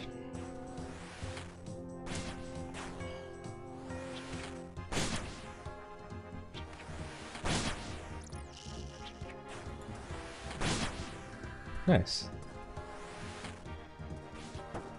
Nice. Alright, we're done. 12 points.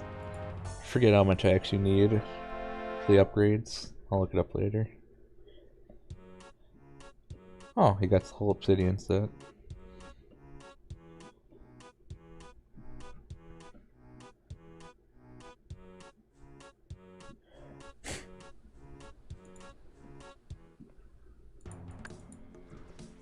Let's see. Magic. This is nostalgic? Yep.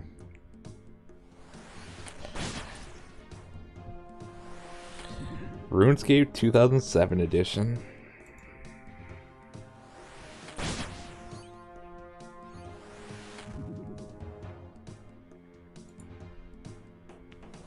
I think I dropped this after 9th grade, mainly just because I forgot about it.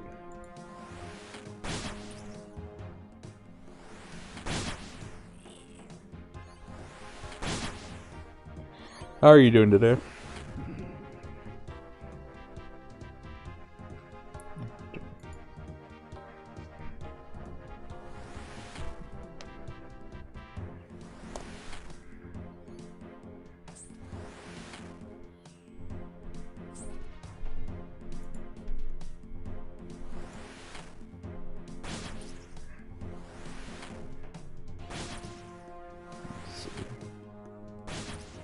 Alright. Oh, he's starting to come through the door. No, it's fine. Okay. I'm almost tempted to open. No, it should be fine.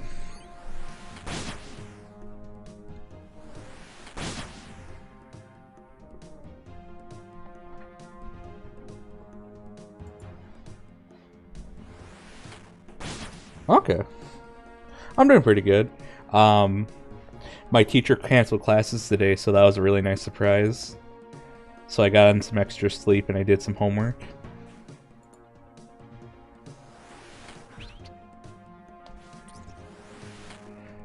And then I did some pulls on Arc Knights, and I managed to get bagpipes. So it's been pretty good so far. It's been a good stream too. It's been really fun.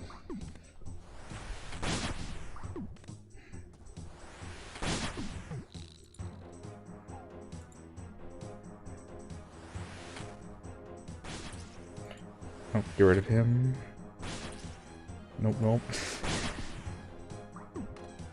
Let's see.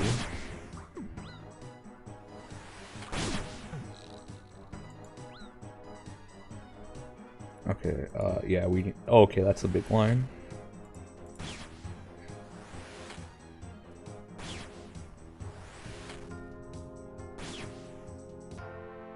Nice, okay.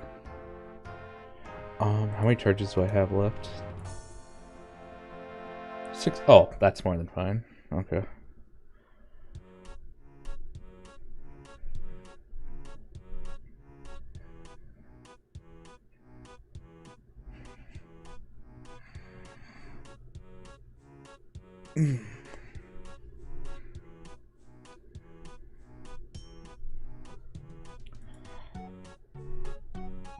Oh, 2005. Okay.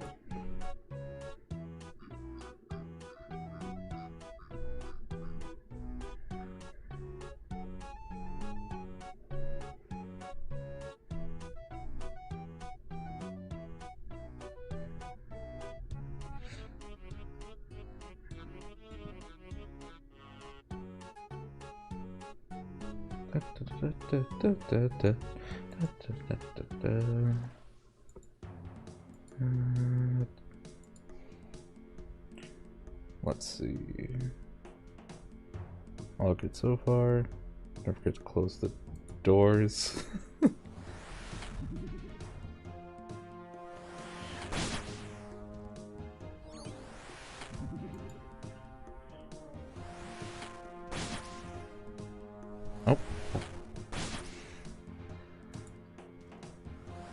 Oh, come on. Oh, sorry. There's a fly. Oh, you're... Oh, take care of this first, I guess. Yep, they... Okay, someone's getting doors.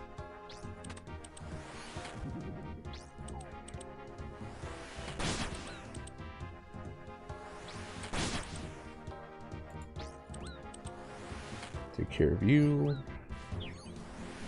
Alright, they're hurting me. Oh, I didn't turn that on, that's right.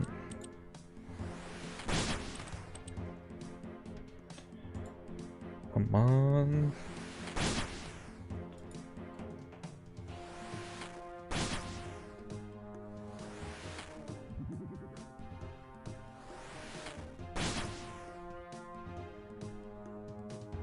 Oh, no one spawns.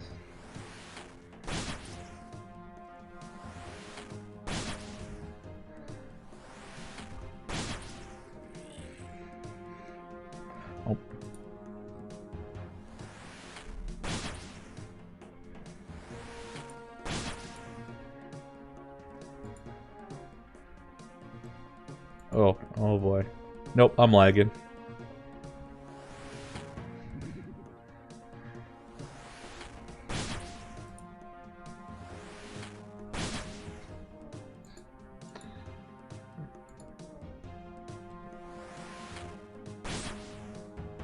Take care of him. Okay, perfect. I'll probably only do like 2 more. Then we'll see about switching to something else. Oh, is it only 200 for upgrades? That'd be really nice actually if it was. So I don't have to do more of this. Oh.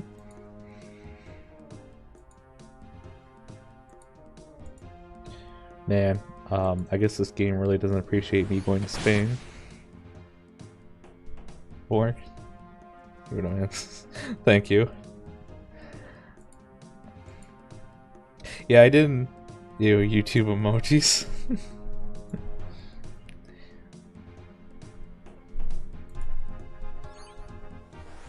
Yeah, I didn't know how many people, especially who are interested in VTubers, would be interested in seeing Runescape. But I thought the idea was funny though, you know. Where you just see a VTuber, you know, playing RuneScape.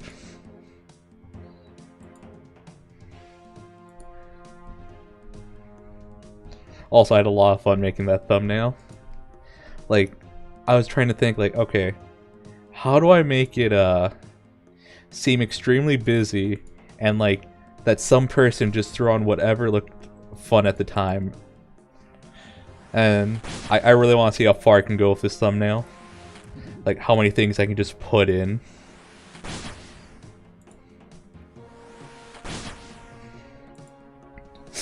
It's too perfect.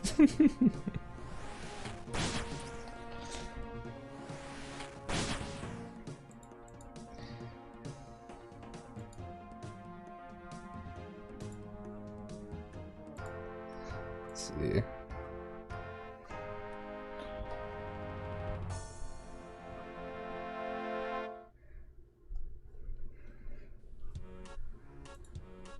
Turn on prayer. 10 out of 10.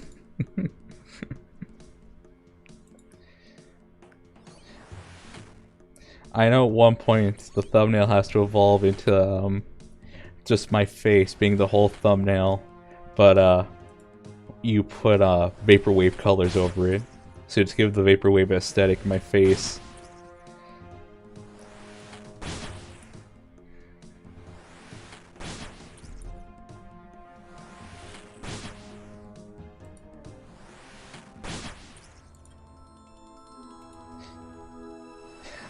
So what I use for thumbnails, or just to edit those thumbnails, I use a GIMP,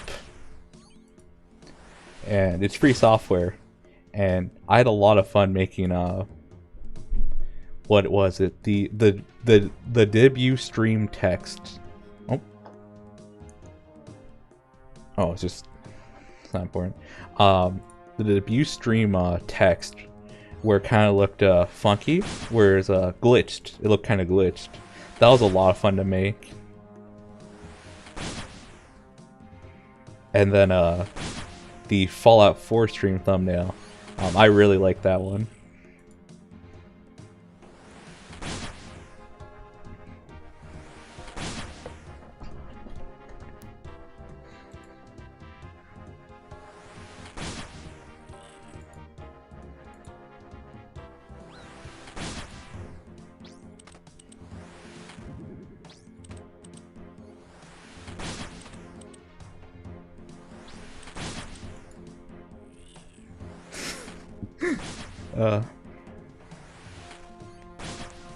At some point, I might buy those packs where like you can buy like what's it called?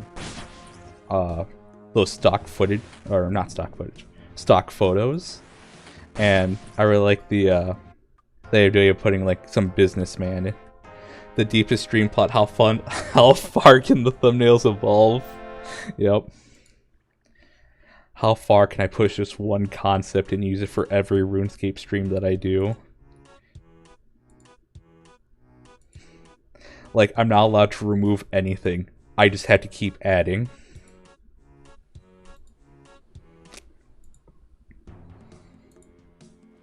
What was the background for that thumbnail? Oh. I don't have it open right now. I think it's like a color of blue or something? Actually, no, I can just look it up on my phone quickly.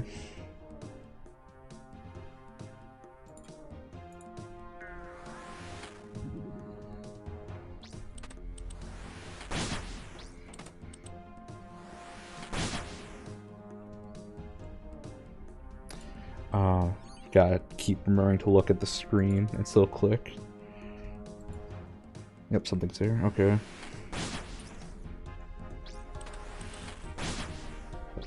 Oh, sorry, excuse me. Okay, it's just like a shade of blue.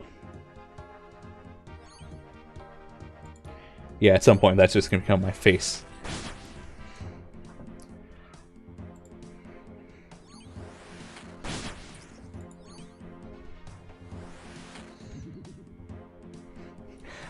Oh yeah, the my Twitter banner.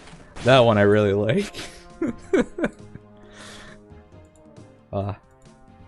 I think that's been really fun for these videos or live streams. Is just thinking of what can I make, and then like, you know, because Fallout 4, like, you know, it wouldn't have been too hard to take a screenshot of the game and then put my face on it. And it would have definitely been like a lot easier for people to realize what the stream was for. Because like you can read the title, but then you look at the thumbnail and it's just like, oh, you know, doesn't kind of mesh. Like, I mean, look at the thumbnail for this. Like, if you know what RuneScape is and you see this, like, you're gonna go, what is this? But I don't know. It's just so fun thinking of these very obscure ideas and like, alright, nope, we're doing this. We may not get as many views, but I'll be laughing the whole time I make it.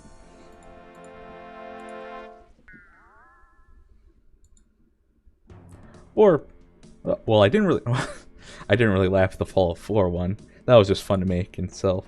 But for my Twitter banner, it's let's see if I can get this right. It has the, I mean, if Sea Shanty 2 edits are anything to go by, it's not that crazy. You know, just because you brought that up, we're gonna go.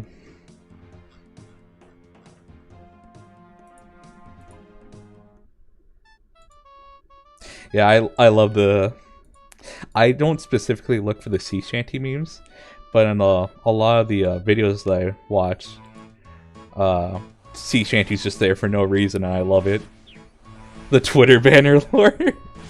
It's Neko Arc Bubbles from Carnival Phantasm / Tsukihime. Tamamo Cat April Fool's Edition from Fate Grand Order.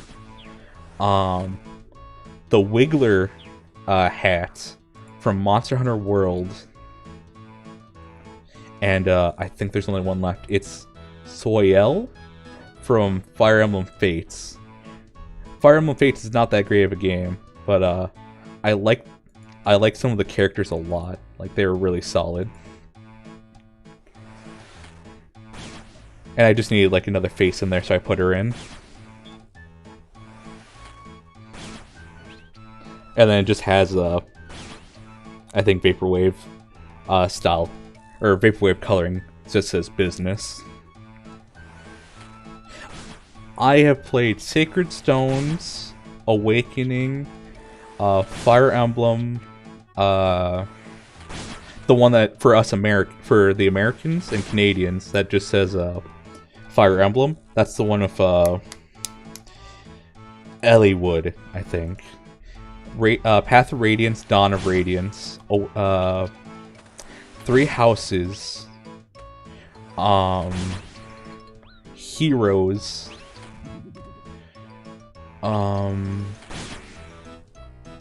what else? My brother's played Echoes. He told me about that one, and Echoes looks super interesting with how it changed up mechanics. I'm glad they kept those changes for Three Houses. Some of them, at least. Some of the changes they kept in. What other ones?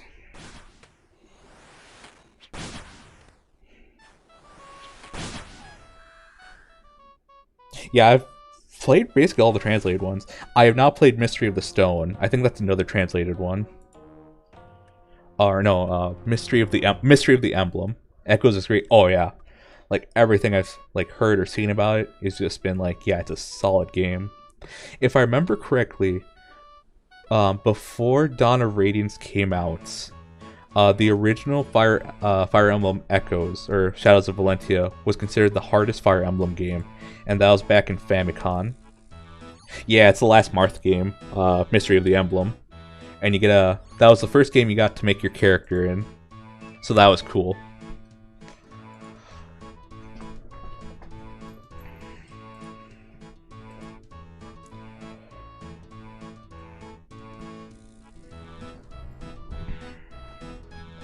Like, and I think in the gacha game of Fire Emblem Heroes, they've just added the characters you make, or the player character from those games into Heroes. I think my favorite one that I've played, like Three Houses, is like competing for #1 spot right now. Like, I really hope they make another game for Three Houses, like they did with Path of Radiance.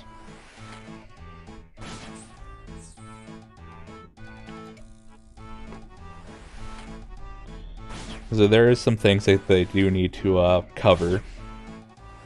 And I know that there's 3 routes, so it'd be a little hard to make a sequel for it, but I think they could, though.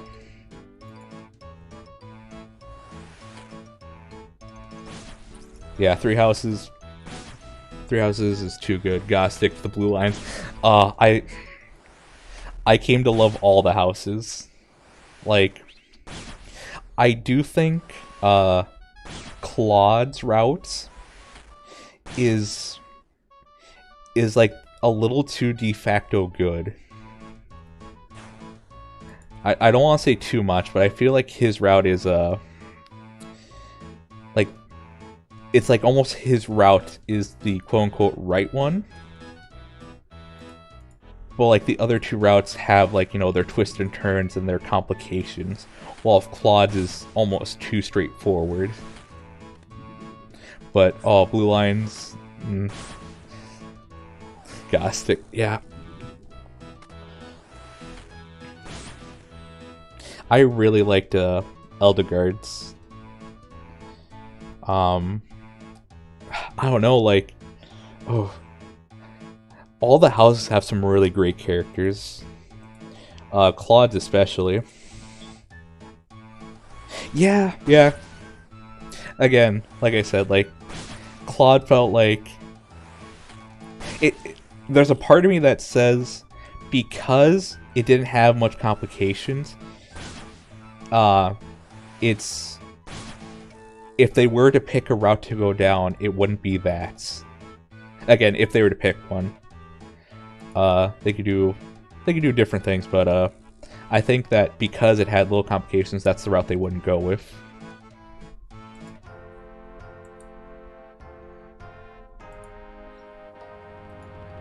I could totally see them making the sequel have it so that you pick one of the routes from the start, and you could transfer over your save, so you know some of your stats transferred over. What do you think of the DLC?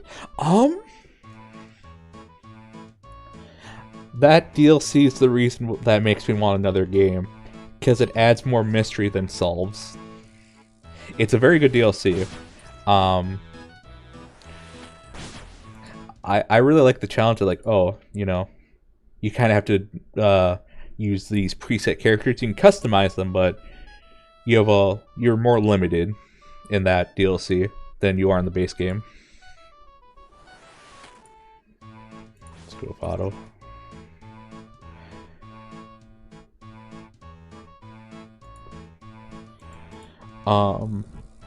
I thought some of the plot points were really cool. Some of the mechanics they made you do could be very hard. But yeah, no, solid DLC. I liked it. Worth my money, but it's the game that makes me go, I want, like, we need a sequel. And bought the DLC for the cool outfits, ended up with the feels, so I'm shaking my head. Yup.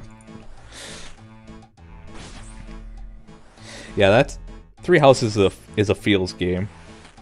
And I'll say this right now. Let me turn this down. Oh, that's music. Especially coming off after Fates, I'm really happy with how this game came out. Like, Fate's story was pretty bad. And the thing is, they only had to change a few things to actually make it really good.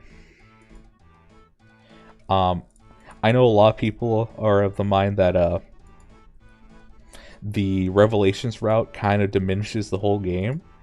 And I kind of understand. But with what they already had in that game, they could have made it, work. Yeah, I love Noir just because of the difficulty. Like, I remember some people saying that, like, they would, like, if they go back in time, they would buy Fates just to play the Noir route, just so they could do the map, because it was difficult but rewarding. You do a whole bunch of things. I love the gameplay. I couldn't even play through Fates because it's not compelling. I don't blame you. I do not blame you. Like, some of the characters I really liked. I'm really lucky I picked that first. Yeah. Hoshido, no, like, you can't, like, none of the routes you pick are really that. It doesn't fulfill you. None of the routes you pick could fulfill you. And again, the Revelations route could have been super cool if they used the tools that they themselves put in, because they put in elements and characters that would have been like, okay, yeah, I don't know how much I can say without spoiling, but all I'm gonna say is they had some characters in the game, some characters that people might be familiar with. And if they would have used them, because they use them in the DLC for that game, and they build up something there, but they kind of just, they wasted it. They squandered it. Fate's story was kind of predictable, and I got both games thinking it'd be unique. Yep, it was supposed to be unique. It was supposed to be something different. It was like, with everything they showed in the trailers and how they talk about the game, it made it sound like, you know, it was going to be another solid entry in the Fire Emblem series. didn't turn out like that.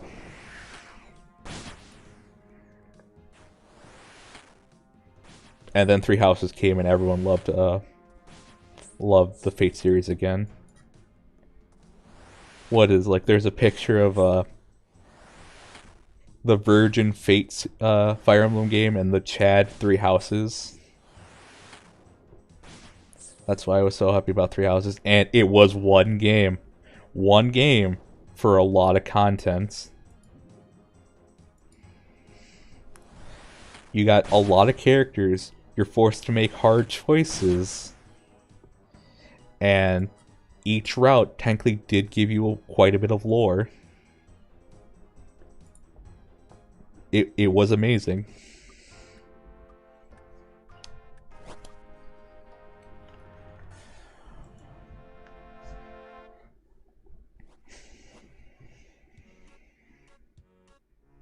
Oh yeah. Like, I don't think there's one person who's really into the Fire Emblem series who was like, this was a bad game. Like, they could have their nitpicks. Oh, of course. Like no games can be perfect. But this was like Game of the Year edition. Like, this could have won Game of the Year. And the music was so good. Like, if I ever want to hype myself up, I listen to God Shattering Star. It's so good. Like, if you ever want to hype me up for a moment in a game, yeah, God Shattering Star. It.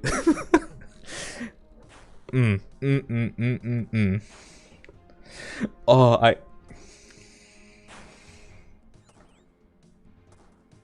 I know the strongest feelings about Three Houses about certain character. Yeah, no, like, they did good. Like, I can only think of a few characters that people meme on.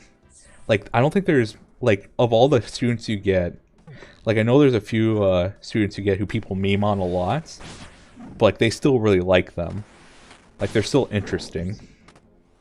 I could be wrong, though. There could be, like, maybe one or two characters that people despise.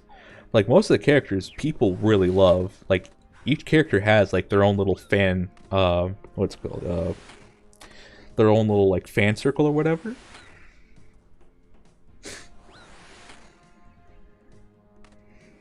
Like, I know, Bernadette was a popular one. And then Lysynthia. Lycynthia's amazing. Even Lawrence, yep. Lawrence is funny. Like, you know, at first you're like, oh, come on, dude. And then, like, again, like with most other characters, like, as you start to interact with him more and see more story beats with him, you get to see, like, most of them are really cool people. Like, they're just cool. They're good people.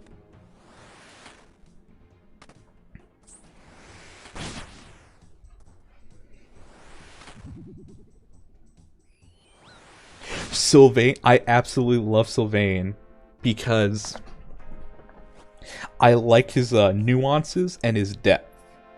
Like, you know, he likes flirting with ladies, and just how much, like, the writers did with him on that aspect. Sylvain, like, I remember when I did a few, like, my first support conversation with him with someone else, I was like, hey, Sylvain, you're really cool. And then he had a conversation with another character, and immediately I was like, Sylvain, why would you do this? I loved you like you're my own child. And then another support conversation came on, and then, like, I go, oh. He has his reasons. Like, he's not just a playboy. Like, he has a reason why he acts the way he does. Like, oh, and then there's what's his name? Not, is it Ralph? No. He's in the Golden Deer house. Raphael, I think it's Raphael. The conversation is very interesting. Oh yeah, like, Like that's one of the biggest reasons why you want to do New Game Plus, is to get more character conversations. Yeah, Raphael, goodest boy there is. Like, the broiest of bros.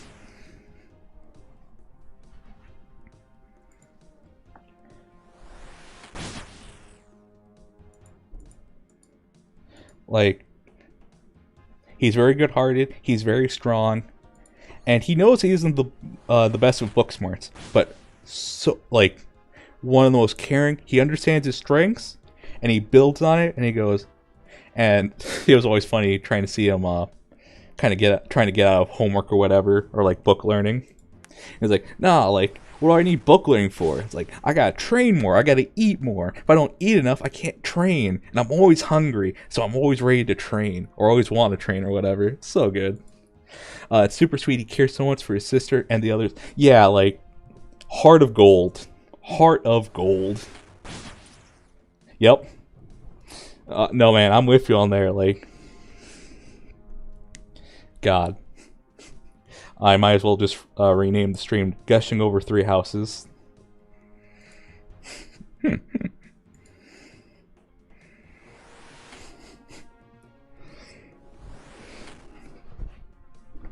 Yeah, no, if anyone has a Switch, like, I just recommend them getting Three Houses. Because I think my brother put it best, where he was expecting just a game where, you know, you're mainly trying to, like, you know, do combat and anything. You're trying to skip conversations at times, maybe. But in Three Houses, when you get time to explore the school, you really explore it. Like, I think most of your time just goes exploring the academy. Talking to people, eating, just doing different activities. Running around trying to find some items. Spending time to support conversation menus. And all that time you're doing that, you're having fun. You're enjoying yourself. So even though, you know, Fire Emblem, you're mainly there for the meaty story and the combat, the tactics. Here you are just fishing, having a good time. And I'm surprised how fun fishing was, and it was so simple. Like, I just like the idea of, like, you know, being a super serious fisher.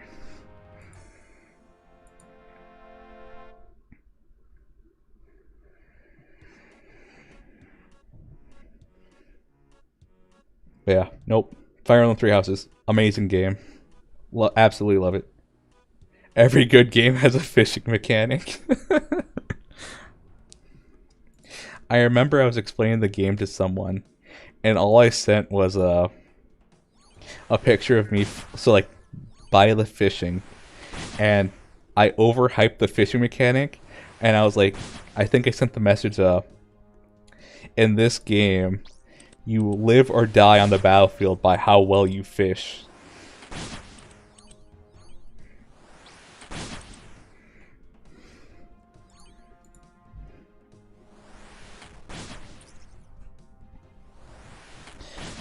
Fishing is a good mechanic to just have in a game.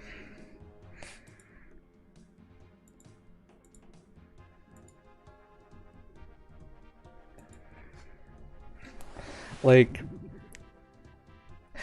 it's like there's that part in your brain, like, even if you don't actually fish, even if you've never been fishing, like, you just find enjoyment from it, even if, like, if it's done as simply as Fates was.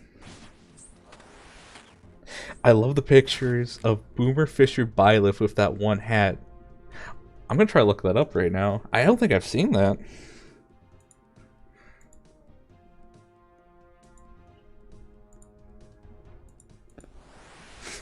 Boomer Fisher Byleth.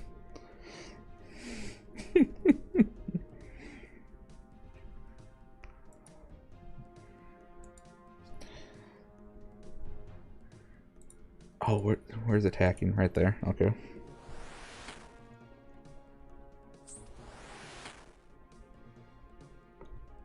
Let's see if we can find it.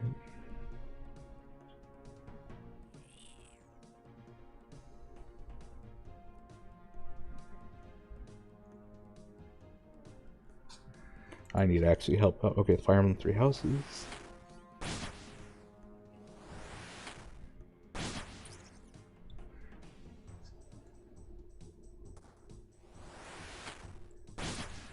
Let's see if I type in this, it'll help.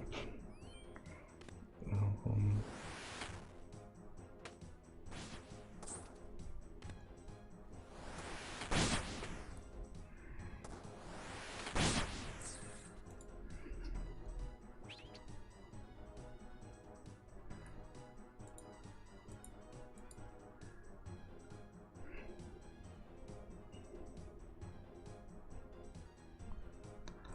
someone spawns.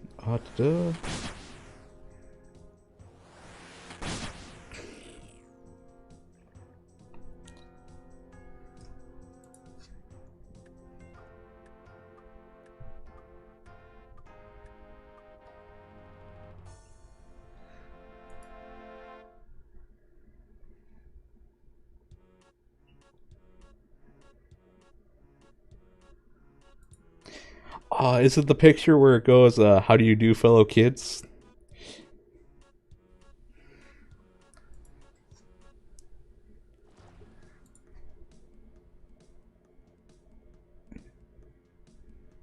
Actually, I don't know if I'm gonna be able to find it. If you can send it to my Twitter, that'd be real nice. I really want to see that. I love the fishing one.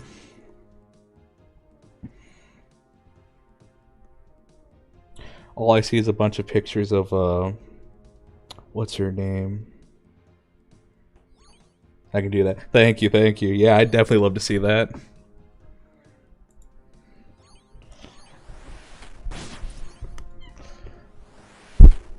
Oh, someone's awake. Hello, cat.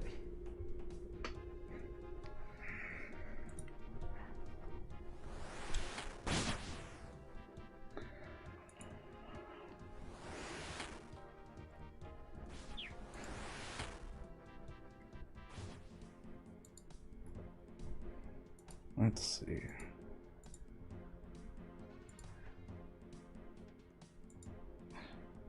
But yeah, 3 houses amazing. I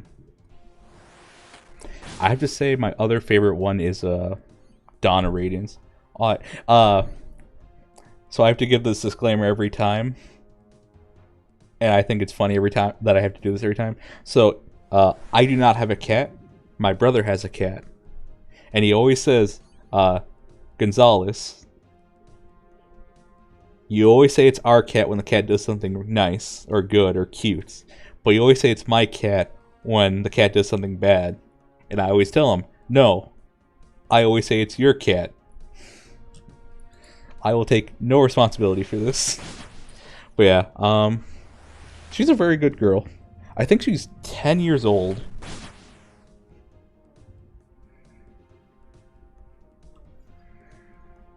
Yeah. We're both actually very allergic to cats.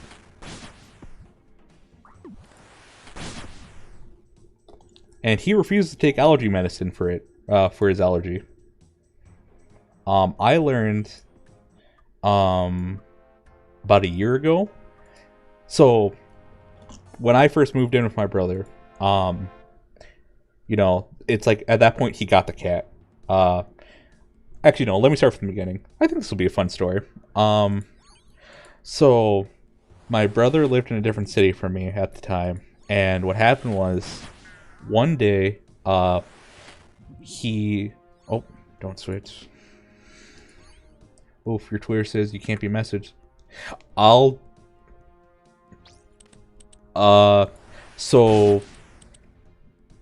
Can you tweet it at me? Is that something?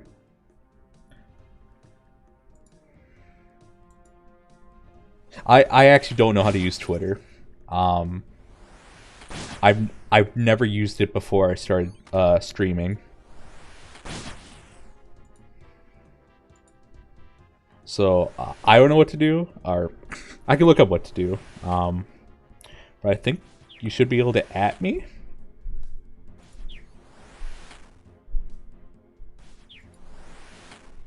Would that work? I don't know, guys. I don't use Twitter. Though, since I've started using Twitter, I've enjoyed my time using Twitter.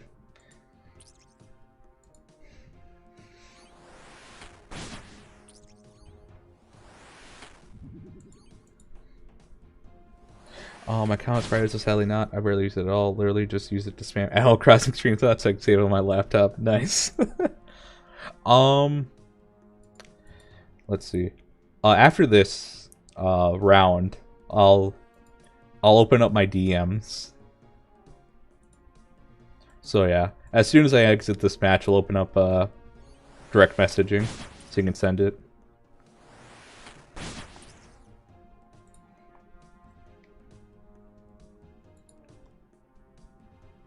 Oh yeah, but so the cat's name is well actually we'll just call her Cat for right now.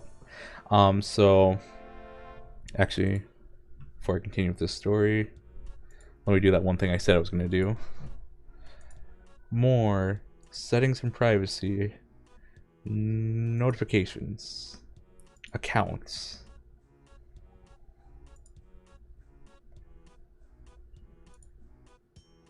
Okay, it should be on.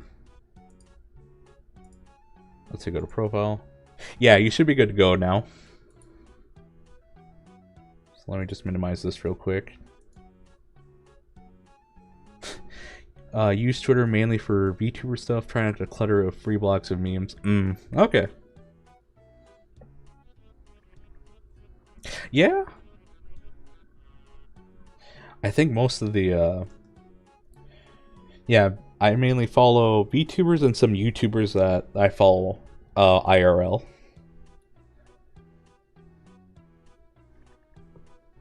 And some of their posts are really funny. And it's also really cool to see some of the fan art people have made. But so this cat was so someone dropped off the cat with one of our brother's roommates and said, "Hey, can you watch the cat for like 2 weeks? I'm moving. My new landlord, you know, we need to talk some things out. Could you please watch over it?" My brother's roommate said, "Sure." And immediately that night, Frida was real comfortable with my brother and like just like laid on his lap and like started purring or whatever. So they got along great. And 2 weeks passed, and the person didn't come back for the cat. They couldn't have a cat at their apartment, and thankfully my brother's apartment did allow cats. And because they got along, he kept the cat, so that even when all his roommates went their separate ways, he kept the cat because they got along well enough.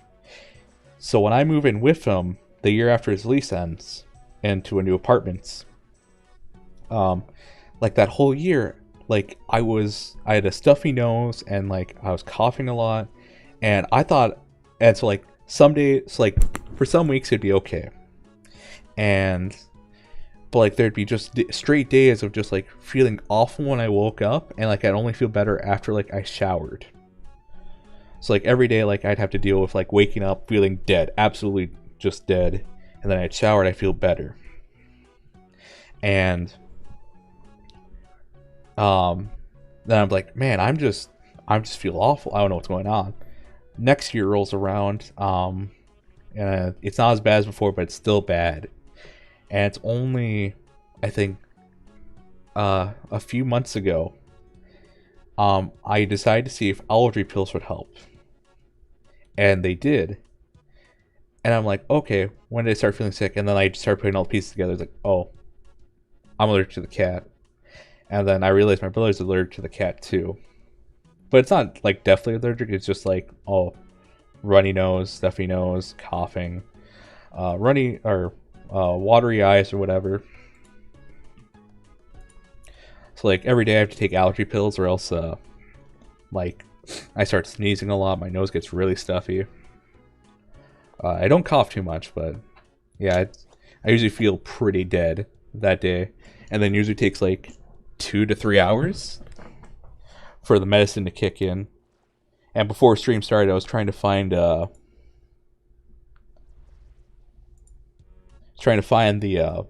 my medicine for that. Didn't find it. Thankfully, I only need to take generic allergy relief.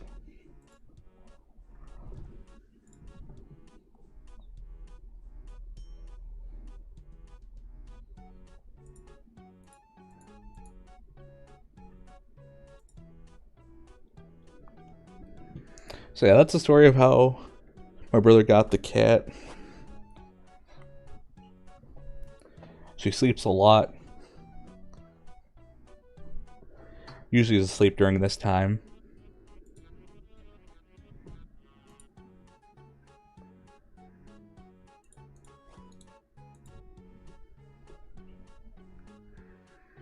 Yeah.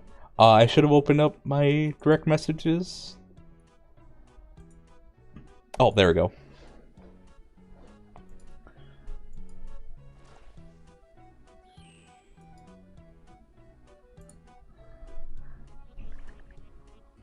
Women want me, fist fear me. Yep, that's good.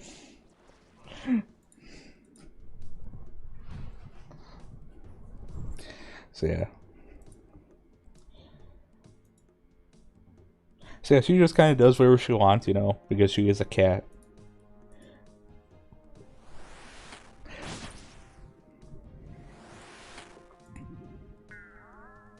And she's really friendly, actually.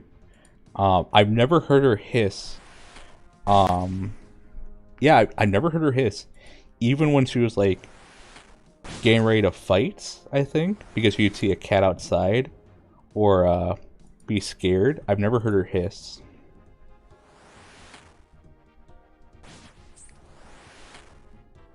So yeah, my brother's cat's, pretty good. It's a pretty good cat.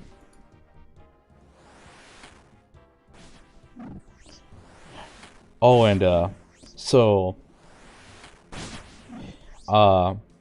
because we don't want the cat to start clawing at the door, we just have our doors open. Like, we don't care. Like, nope. Nope, not gonna see this. So what happens is, at nights, the cat will go between beds. And I was wondering one day why that would happen. Why does the cat do that? And I learned that cats do that sometimes so that people don't fight over the cat's attention. So it doesn't. So like the cat does it so, you know, people don't feel neglected, that they're not getting their time or whatever with her. So like she'll usually be on the edge of our beds, you know, during the nights, and she'll usually switch over whenever she wakes up from her naps and just go to the next bed.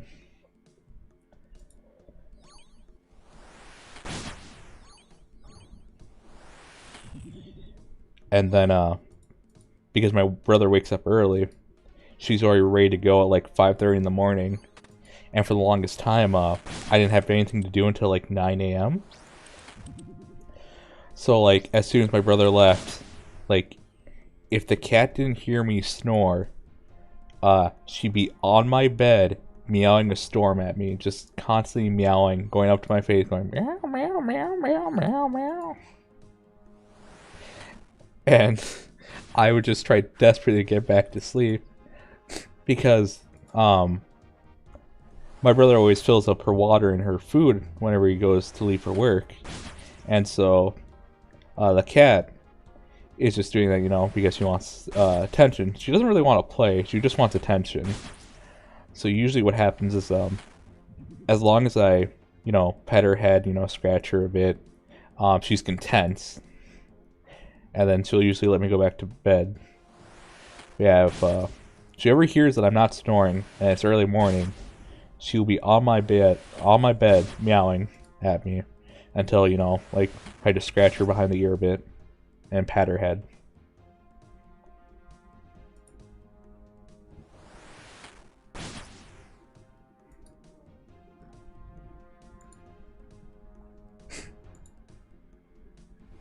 Oh, sweet, I'm actually able to hit from here. Nice. So yeah, the cat is 10 years old. We got her when she was 6 or 7 years old. And what we learned was she had been in and out of the pound multiple times because, you know, people would adopt the cat, but for a reason, like, they always just return her. And like, we really doubt it's because she was aggressive. Because every person that's coming to our apartments, she's been extremely nice towards, like, very curious, and like would rub up against them. And like she'd usually, like, you know, after she sniffed her hand for the first time, she'd usually let you pet her. Like, she'd never hiss anyone. And like, we've had multiple people that we've introduced the cat to. Not aggressive. Nothing. So what we learned is that, like, apparently there's like, she'd been in and out so many times that the next time they take her in, they'd euthanize her. Yeah, I think one of my friends called it a forever home. You know, she finally found her forever home. Yeah, we don't care how much the like, of course, like, cities have a lot of apartments. So like, we don't care how cheap it is or, like, you know, how good it is. If we can't take the cat with us, we don't care. We don't care about your apartment complex. We don't care what you offer. Like, the cat's coming with us. We're not taking no for an answer. And like, if it's already in your policies, we respect that. We will not take your business. We understand why you may not want animals in your apartments, and we understand that. We just won't go there then. So thankfully, we found an apartment complex with this nice family, or a nice married couple. And literally, the office you go into to sign the paperwork for when you agree to, like, pay rent and all these different rules that they have. They have a cat tower and a cat there at all times. So if you ever cross by the main office and you look inside, there's a cat tower, and it's just high enough to where the window is. You can always see the cat sitting there. And it's always watching over the place, essentially. Oh. Cat? You meowing? So yeah, we're very lucky. Yeah, cat guardian, yep. And she usually sits like, what is it, you know those statues of those, like, lion-looking, animals? I'm trying to think of the picture. But yeah, she's essentially just sitting like she's guarding the place. And she's always there, like, she has food, she has water there, it's air conditioned. I think at night they take her back up, but I think she likes being there during the day. So like, when the married couple comes down to their main office, they just bring the cat, and they're like, okay, yeah, just do whatever he wants. And the cat's really well behaved, so, you know, it actually goes up to people, it actually, you know, sniffs them, lets them pet it, so there's, like, no problem. Yeah. We found this place. It was really cheap, and it had a lot of benefits actually to being here. Like, it had really nice amenities and all that. A really good price. And it said, oh yeah, we totally allow cats. Like, as you can see, we have one right here. So yeah, and they've been really nice to work with. We've had a few problems with our apartment, and they've tried their best to work with us. Because they're also dealing with some things because of the transfer process, because this isn't their apartment complex. They technically bought the apartment complex from someone else years ago, and that person kind of screwed them over. It's so bad that they don't even have the apartment complex blueprints to this place. So like, they don't know like where all the valves are, or like how the pipes and plumbings work. So like, there's few things that like, oh yeah, they can just look at and go, okay, yeah, we know how to fix that. But like, with some of the pipelines, they're just like, we really don't know. Like, they wouldn't give us the paper straight for some reason. So it was a lot of like being patient with them, but also understanding that like, they don't want to just cut into the walls randomly to try to fix something that might not even be there.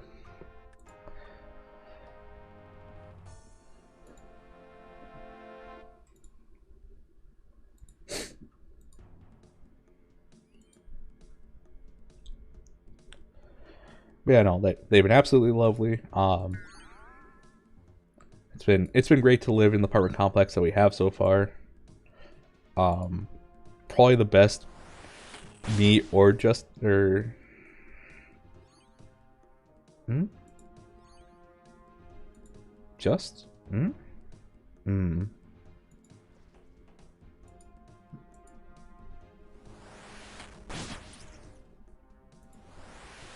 Yeah.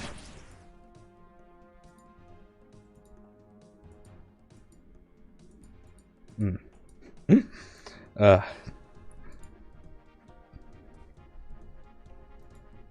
Almost slipped tongue right there. Ah, well, doesn't really matter. Um, it's been the best place me or Django have ever lived. Like, it's pretty good, or at least apartment complex. Oh, sorry if you heard that. Trying to swallow a fly. But yeah.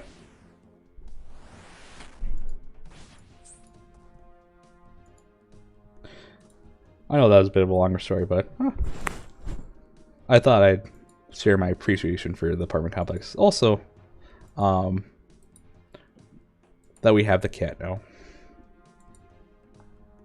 And we're very happy to have her. Because when you say you're going to adopt a cat, you adopt the cat. You can't just leave them somewhere, you know?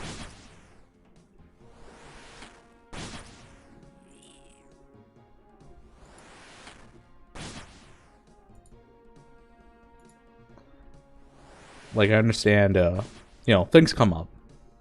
But, it's just... I don't know, especially with that the person that had her before just, or Django did. Like, they just... no reason to catch you going in and out that much.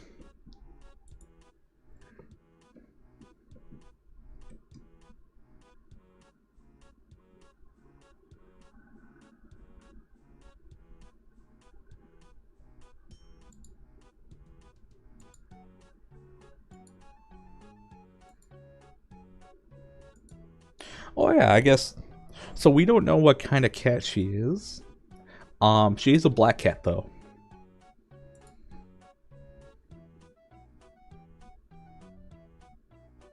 I've seen that situation happen often since I do animal rescue a few years back. Yeah, I don't know. It's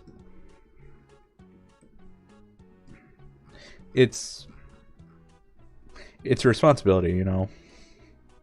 You say you're gonna take care of the cat, and then it's just like, oh, maybe a few weeks or I don't know. I just know for the cat we have, there shouldn't have been a reason she was in and out of the pound so much. And that makes me a little frustrated. But then again, we wouldn't have her if that didn't happen, but still, it frustrates me that, you know, an animal someone wanted to adopt has been in and out so many times.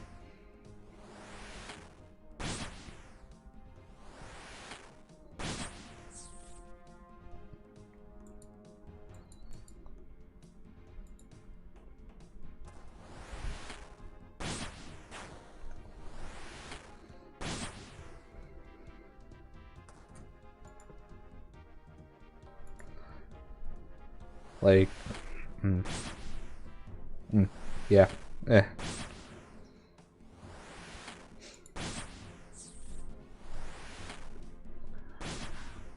I know one of my neighbors has like 3 cats. One of them was literally found out of a dumpster. I think it was only a couple weeks old, and one of them was working their job, and they were going to take out the trash, and they saw this little cat in there, and they just took it home, and they took it to the vet, you know, got it all taken care of, and they're like, oh yeah, we'll just adopt it. And now, like, that cat is like, it's a big cat. And I absolutely love that cat because it's so big. Like, not in the sense of, like, you know, fat or anything. It's just long. It's a big boy. But he's also, like, super shy.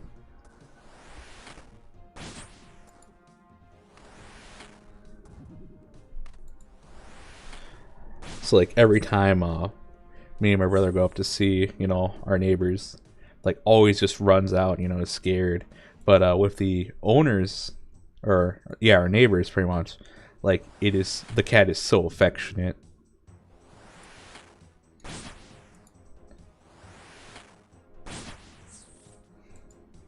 Yeah. I know the conversation's a little off topic, but oh, I thought it'd be nice to share.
Let's see.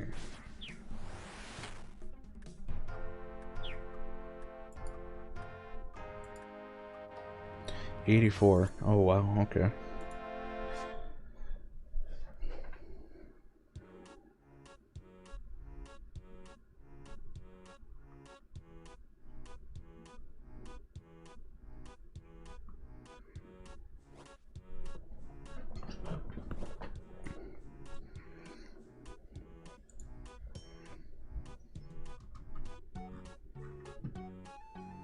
Let's see. This will probably be the last one I do of pest control, and then we'll see what happens next. Because I think in total I've actually only spent like 10 minutes leveling up Firemaking. And this stream has been going on for 2.5 hours. I clicked that song in the description and that one background song. Oh god, my ears. Oh yeah. What's the song I'm playing a game. I need to remember that. Let's see. Oh, I can't see actually. I need to remember what I put in the description for songs. Or not songs. It's not only gonna be songs. Oh, was it the Fist of the North Star Space Jam song?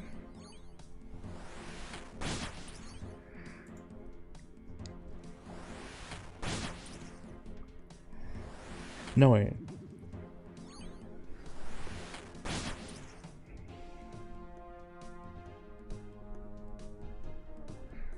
Or was it oh, Spring My Step Silent Partner. Okay. Yeah. Okay, I thought you clicked the other link.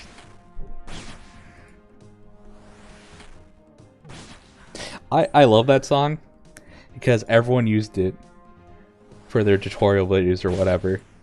I really appreciate now as a meme song when you want to like pretend you're doing a tutorial and you're actually not. It's a good bait and switch because everyone remembers it as like the generic tutorial song you'd use.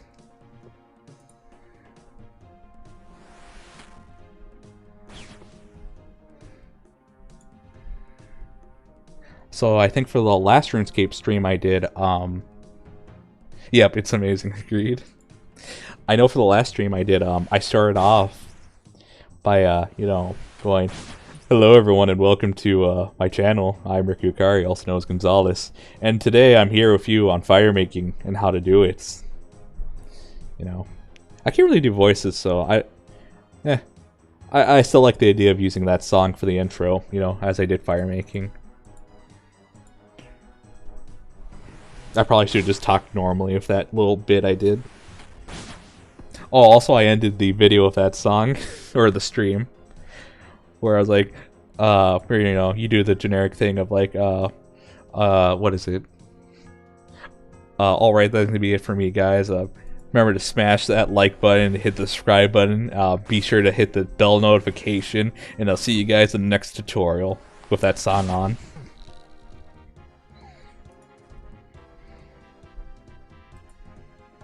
I didn't use it today, but I didn't know whether I was going to or not, so I kept it in the description. Just so people knew.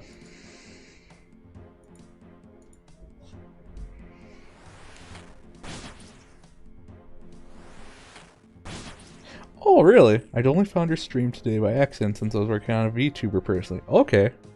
Oh yeah, you mentioned you're working on projects earlier. If I remember correctly. Yeah, okay. Isn't it always fun, you know, ending up on something a little random on YouTube? I don't do that as much anymore where, you know, I just see where the YouTube algorithm takes me. But I have done it before, and it's taken me to some gold that I just absolutely love.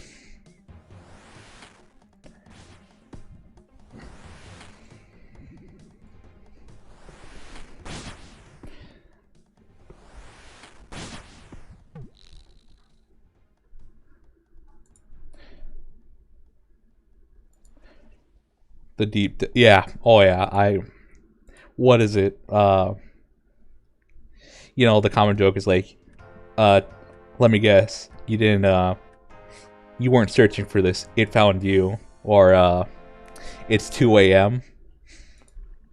Or, oh, what's the meme? It's like, oh, I have an exam tomorrow, me at 2 a.m. and it's, you know, you found the video of whatever insanity you just found. Like a lot of those deep fried memes.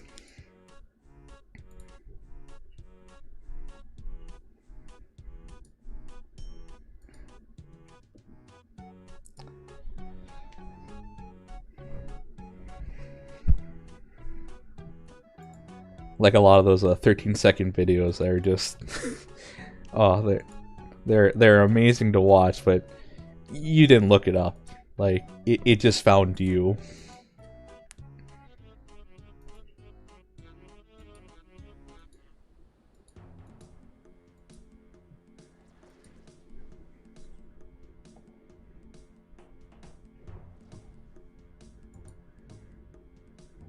Oh.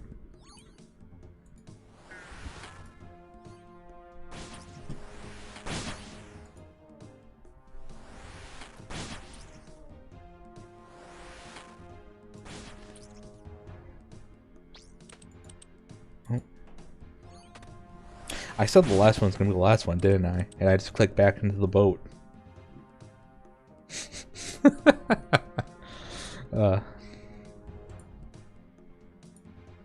Again, I've only done 10 minutes of Firemaking, and that's what this stream is supposed to be. I'm glad it took a shift for what it did.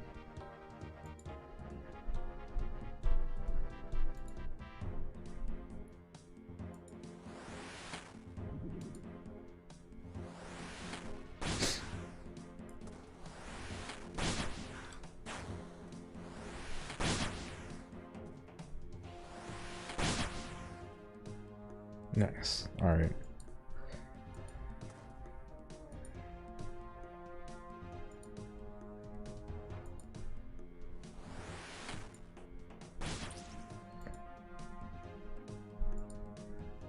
But, oh yeah. So, in all the streams I'm gonna do, there's always gonna be a link in the bottom.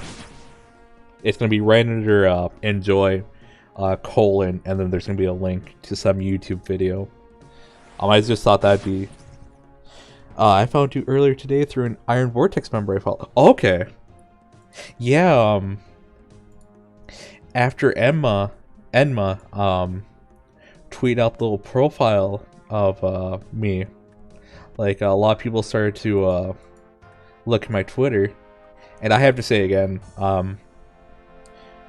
so when I put in the initial, because I can't draw, I didn't have any sketches. I just sent her reference material, and I was like, okay, this is what I'm kind of looking for, and like in her first draft, so like she sent me 5 different options, and all of them looked really good, and I was like, oh my gosh, this is amazing. And then so the first page had 3 of them, and the second page had 2, and the first 3 like, this is really good, and it's like, and then I get that second page, and I saw this design, the one that you see right now.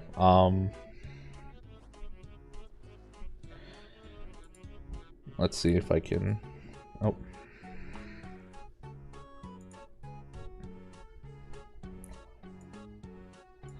Oh, nope, that's...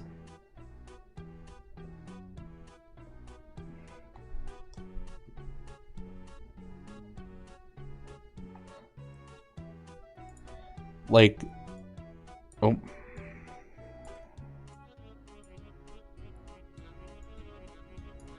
Yeah, floating head. I did not mean to do that. I need to lock these down so I don't actually move something that I'm not supposed to.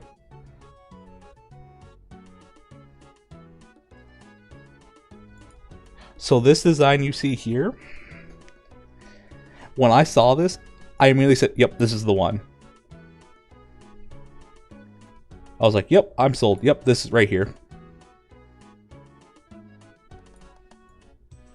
Like I cannot express like the absolute, like, it was just one of those things where it's like you knew it was like, yep, nope, this is awesome. This is what I'm going for. And then so she sent back you know, a more, so like all that you see here was in the first draft except for the 3 pins and then the 2 hairpins right here. Like, the design's really nice. I absolutely love it. It's so good. Like,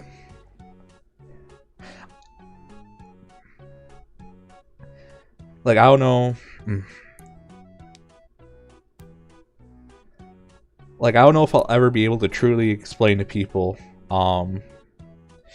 just how blown away I was when I saw this. Like, and how much I just absolutely fell in love at the first sight. Like, again, Enma, I absolutely love this. It was so good.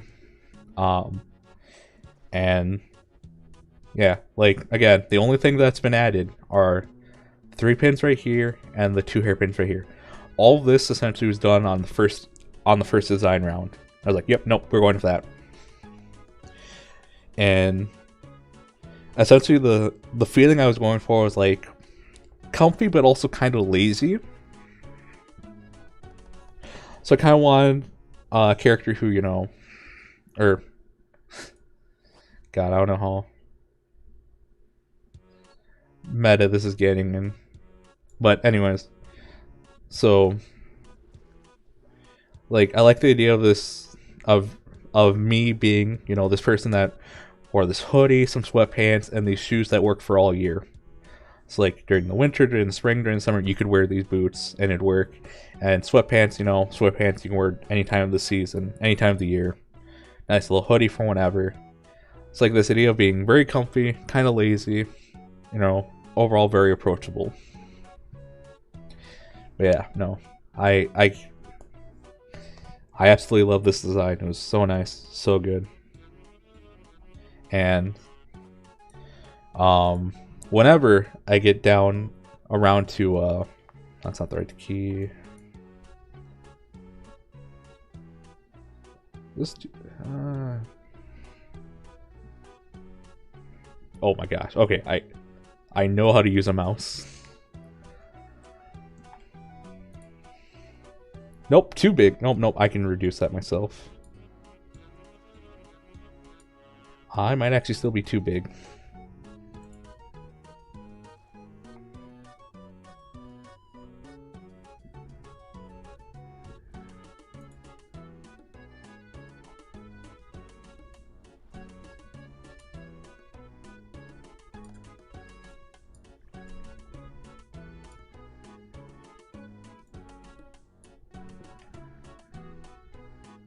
I don't know if that's what I had before, but we'll work with it. Yeah. Absolutely love the design. It's great. So yeah. Again, hopefully if and when I actually do my introduction video, because what type of tail is that? It's a platypus tail.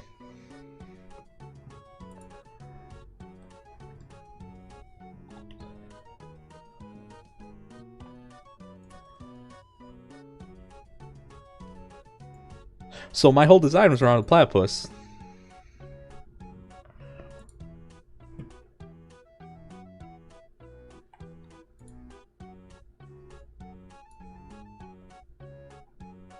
Yeah.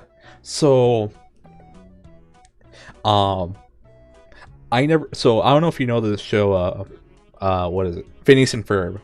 I didn't watch it as a young guy, or as a young kid, or whatever. I think that came out around when I was in high school. And I didn't have any problems with kids' cartoons back then, I just didn't watch it. And so, when I was in college, first year, I had to take a environmental science class. And one day I had to do some research on something in the environment, and I see this hour-long video talking about platypuses.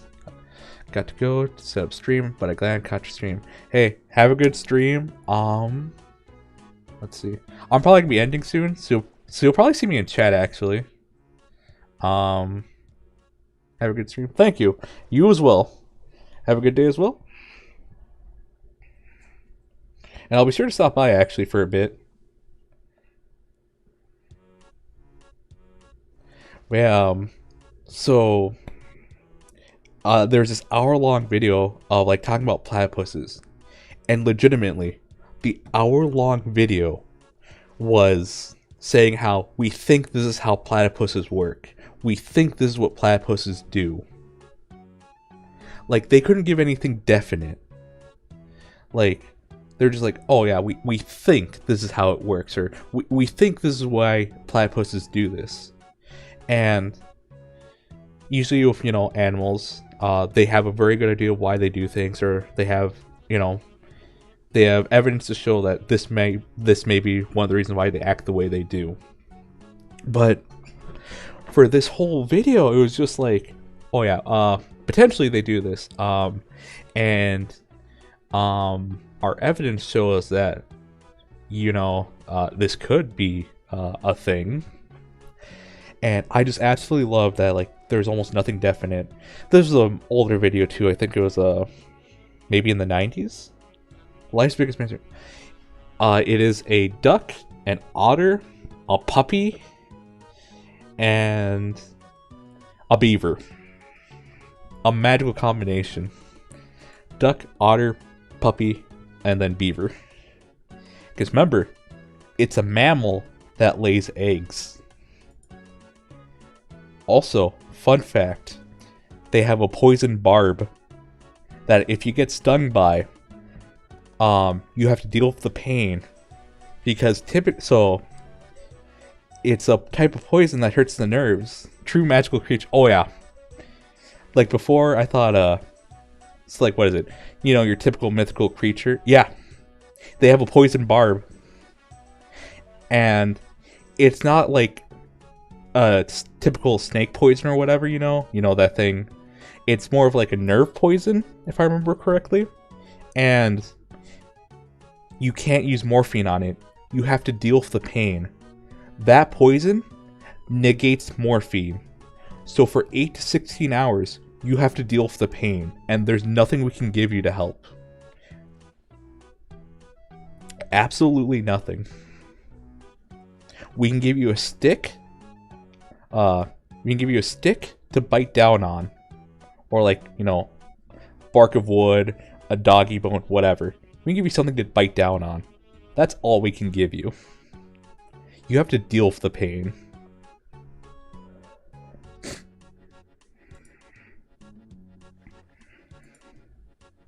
Also, they're carnivores.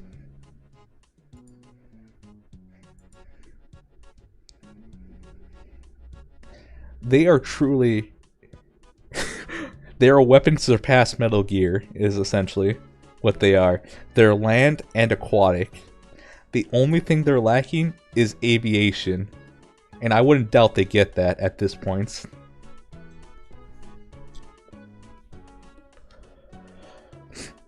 So yeah, my love for platypuses comes from like this hour-long documentary where it's like, we think this is how it works. We think this is what platypuses do. And then after that, I'd watch more videos. They've surpassed, yeah, aviation's next. Not even Metal Gear could do that.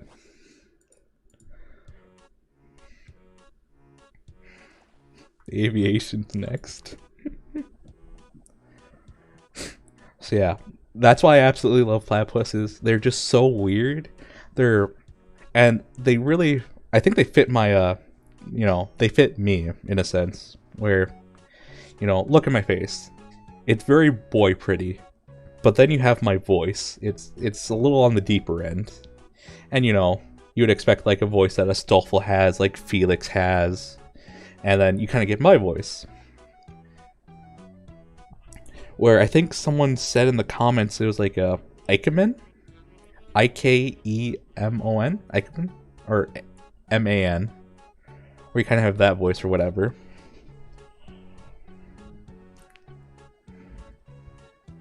Yeah, and then like also, here I am, this very boy cute VTuber playing Runescape.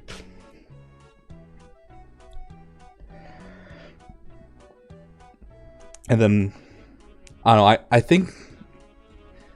I think it all just works so well. The motif I want to go for, where I just kind of do things, just like a platypus does, where it's literally just in nature, and it just does its own thing. It lays an egg, and it's a mammal.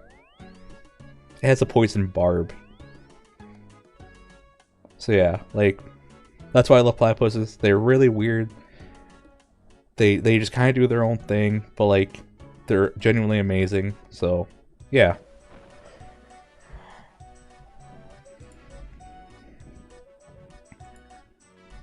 So I think platypuses fit everything I was going for really well.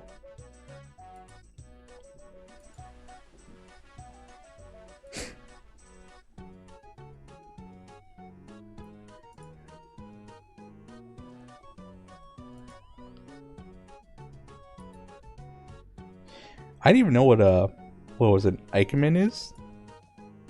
But it was like, I don't even remember right now, I actually had to look it up. I don't even remember after I looked it up. But what I saw was a lot of host club, you know, those anime host club guys. Someone is definitely gonna make an edit out of Perry the Platypus. That'd be fun. I really like Phineas and Ferb. Now that I watched it in my man-child years, I can really appreciate what they did. It's a really good show for kids, actually. It doesn't talk down to them. It's just fun. It's something the whole family can actually watch. It's kind of like The Amazing World of Gumball, where, well, not really, because Amazing World of Gumball's made for adults, really. But it's something the kids can laugh at and have fun with. But, it's gonna have the Agent P theme or whatever on one of my videos. I'm definitely looking forward to what people make of this character. Their edits, their arts, whatever. Oh! I don't have a hashtag for art, actually. I'll have to set that up.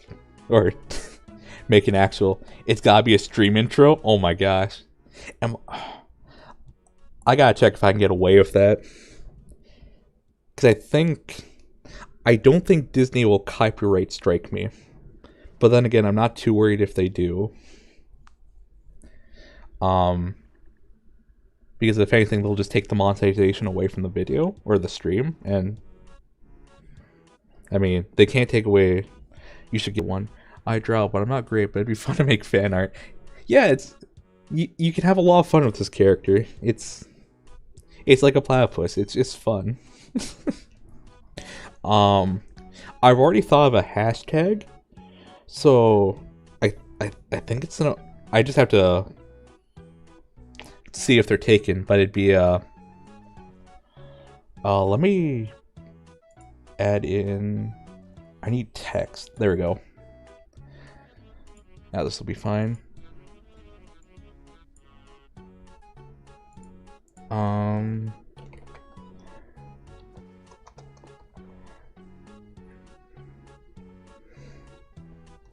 So it'd be something like this. T.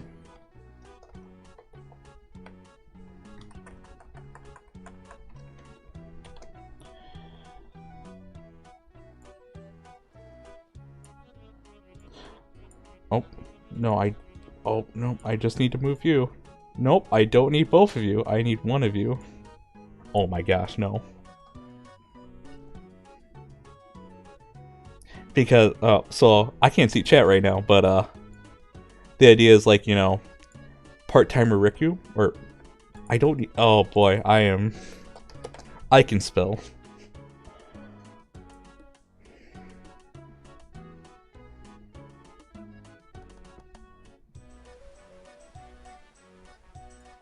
So let me move that.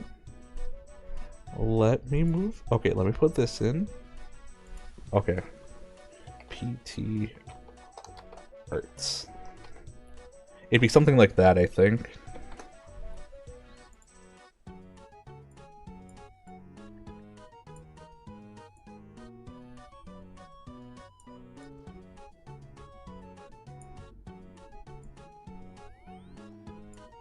So like,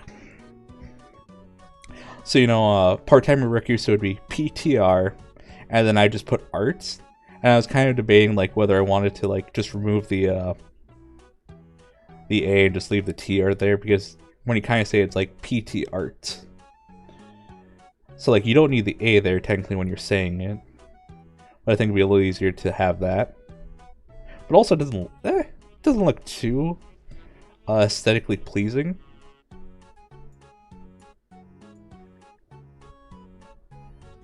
So yeah, it'd be something like that if I were to make an art hashtag.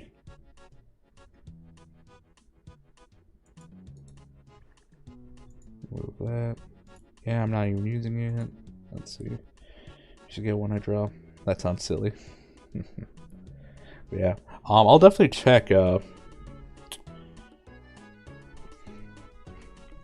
if I can use the Perry the Platypus opening or theme as a stream intro. Because right now I just have something else. Let's remove that. But yeah, nothing's decided yet. It's still up in the air. I think that'll work well. I'm going to get down so I can post something eventually. Gotta get on making my Twitter public. Oh, okay.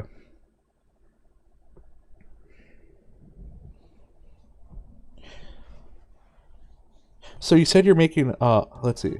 I think that'll work. I think that'll work well. I'm noting it down so I can post something eventually. Gotta work on making my Twitter public. Yeah, because yours is private. Yeah.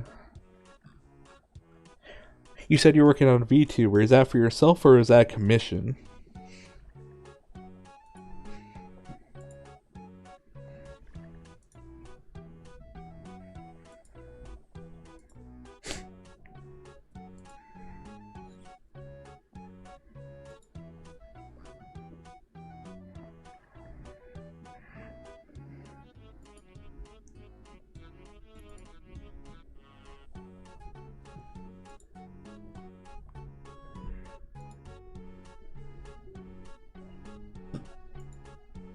Oh, I'm lagging. It's for myself. I had a character called Polaris for quite a few years, and I thought it might be something that works. Wanted to do alongside Unary. Yeah.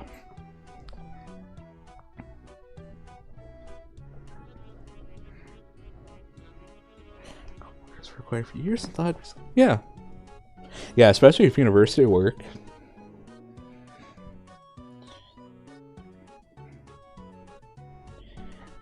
because you kind of know your schedule, and then it's only during finals when it probably get a little hectic. But even then, like, just stream for an hour, maybe two, make some videos if you don't want to do streams. Yeah, no, that'd be good.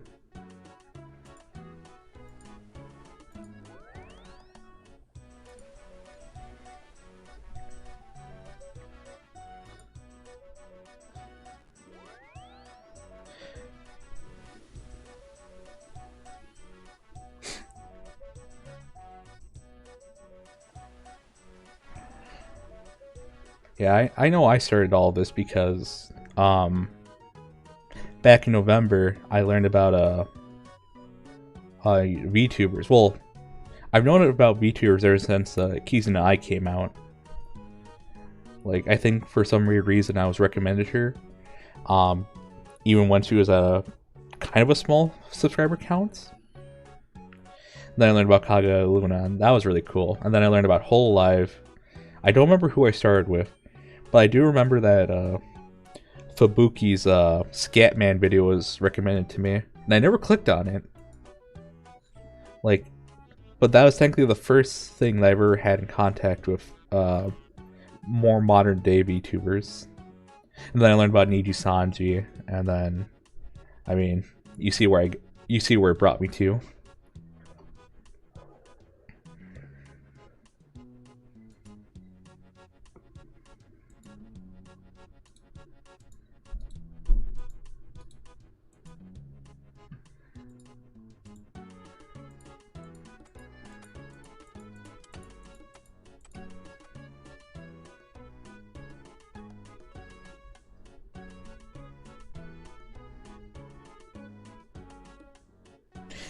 It, you know, honestly, it is. Like, I've only done, I think, 3 or 4 streams, but like, it's like just looking at this face that's meant to represent me. Well, I don't know how meta. I know you shouldn't get too meta in these things, but just seeing this face represent me, it's really fun. Like, I just like the face it can make, you know, its reactions, how it moves, how it just blends into the scene, really.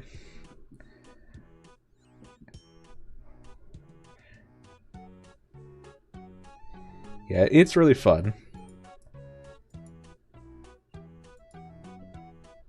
So, I'll definitely look forward to seeing what your model is. Because I know I'm definitely going to stop by Coroner's channel later. I don't know if he started streaming yet. But I'm definitely gonna look up his stream too, or his or her streams.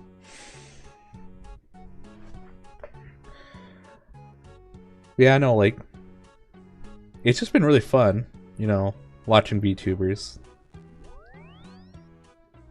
It, like, I know before I found VTubers,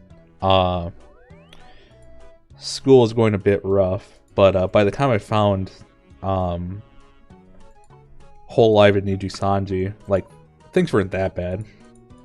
But it was really nice to see. It was really entertaining. Like, they had a lot of fun videos, and then, like, you got to see, because I don't understand Japanese, but you got to see a lot of, like, the translators, like, promote these live streamers that they really like. This has been real nice. Thank you. I'm glad you're having fun. But yeah, I'll probably follow your Twitter just so I'm up to date and know when you're gonna debut. Do you think it's gonna be anytime soon? Like, within the next month or two, or do you think it might take a bit longer than that?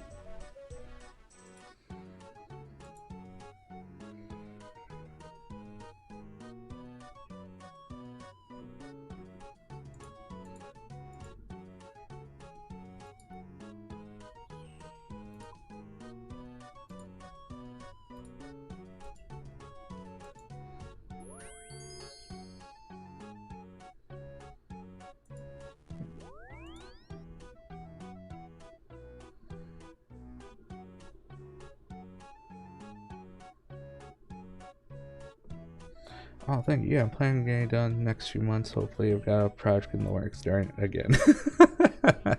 Yeah, the emotes on YouTube aren't the best. The YouTube curse. I'll always remember what Risu said from Hololive ID. The biggest fan of VTubers are VTubers themselves, and I totally get that.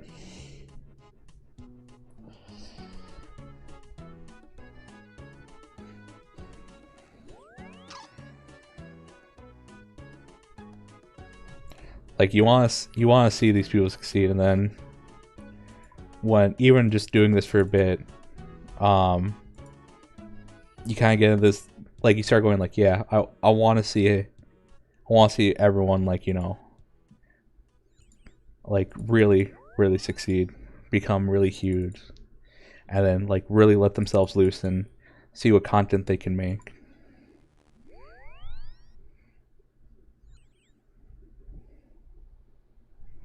Yep.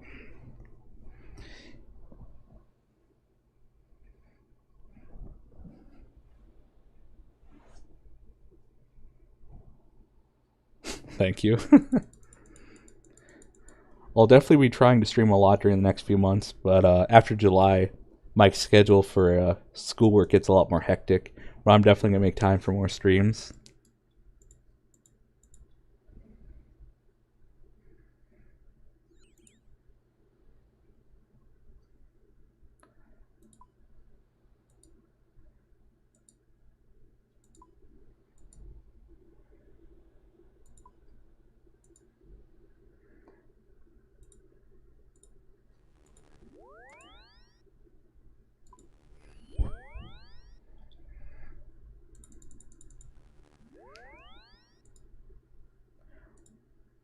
What else do I need?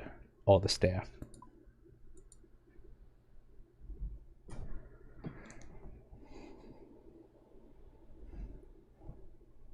Yeah, no, like this stream here has been the most fun stream.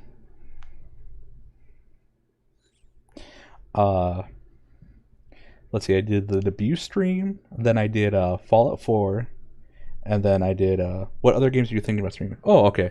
Fallout 4, I'm gonna finish Fallout 4 with the horror mods that I have in, because it's real spooky, and I actually really like it because of that. Fallout 4 RuneScape, because it's still funny in my head that a VTuber's playing it. Not just, you know, Anime Boy plays a 2007 game. Dark Souls, 1 and 3. I might do 2. I don't know yet. Trying to think of what other games I have. Okay, good, can't see. I'm tempted. Dark Souls would be so funny. Dark Souls 1, I'm gonna do something special. Oh, Lisa the Painful RPG. FTL. I might do Castle Crashers. We'll see about that.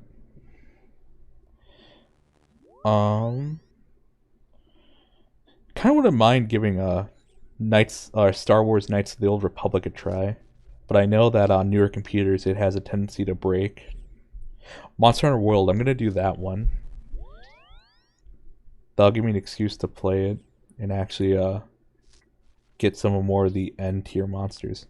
But yeah, oh my gosh, I forgot about Lisa the Painful. That it's so good. I can't believe that I made it on. I think it was less than $10,000. Like it's an RPG Maker game, but it's a game that stuck with me for so long. Like it's ridiculous, like how good that game is and how many times I've replayed it. Because it's a short game and it has really good replay value, actually. Because you can try different team compositions if you wanted, or else you can make the game more difficult. But yeah, Dark Souls and Dark Souls 3.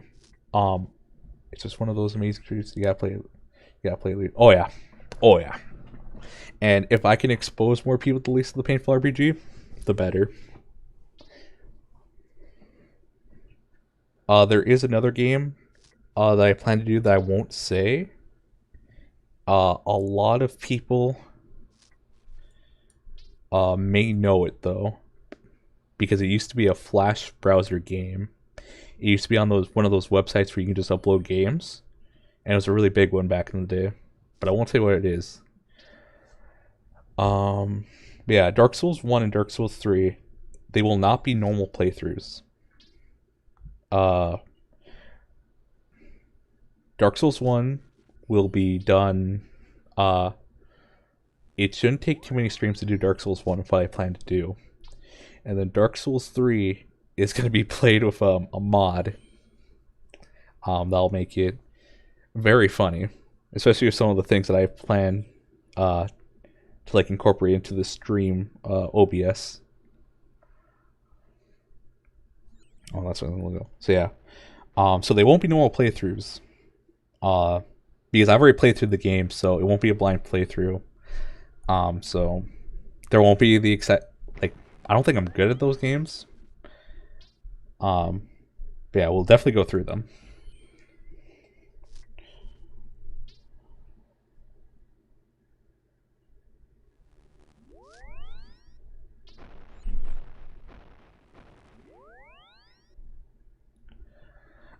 What else? I've been thinking of doing, well, what this stream is essentially just turned into is chatting streams. And then Smash Bros will happen, but I have to get a cable for that first. So that won't be for a long time though, but that'll be one game.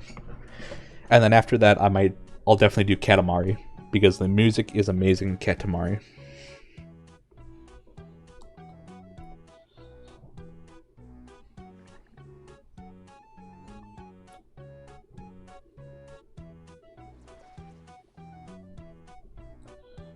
Yep, Katamari. My brother has a Katamari Demansy, I think it's called. But I love the music. The gameplay is just like an arcade. Oh, that's what I should do is see if I can find like a collection of old Sega arcade games, because there's this one robot fighter one that was really fun. I'm gonna do that. But yeah, Katamari Damacy, I think that's what it's called. Definitely doing that one. That'll be fun. Yep, because it's so catchy, and it's so catchy. It's so good. Sega Mega Drive.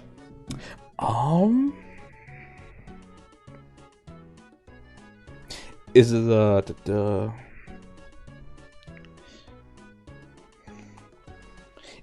is Sega Mega Drive a collection, or is that the console? I forget.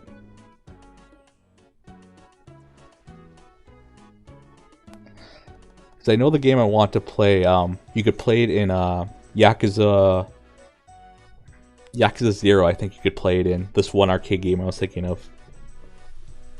It might actually be Kiwami. It's collection, I think. I'll definitely look for it and see if that game's there, because I don't know the name of it, but I remember when I saw it in Yakuza, I was like, oh yeah, nope, I remember that. I played that in the arcades back in the day.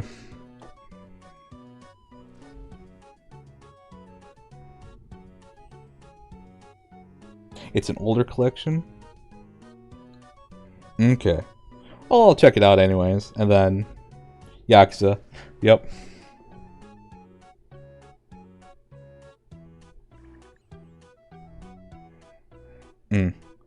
Yakuza is just another good game.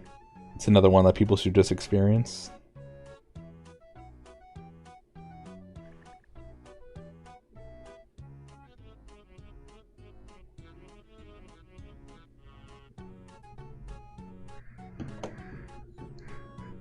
Yep.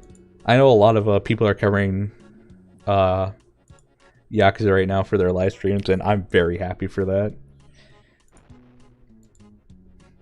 Like, more people should be introduced to the zany shenanigans that happen in that game, and also the very heartfelt stories at times.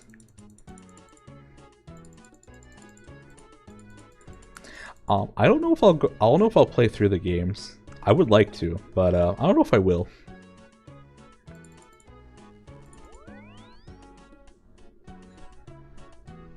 if there were, if I were to go through any of them, I'd want Majima, just Majima. Yep. Oh, he was so good in Yakuza 0. His gameplay, his story, lovely, beautiful, amazing.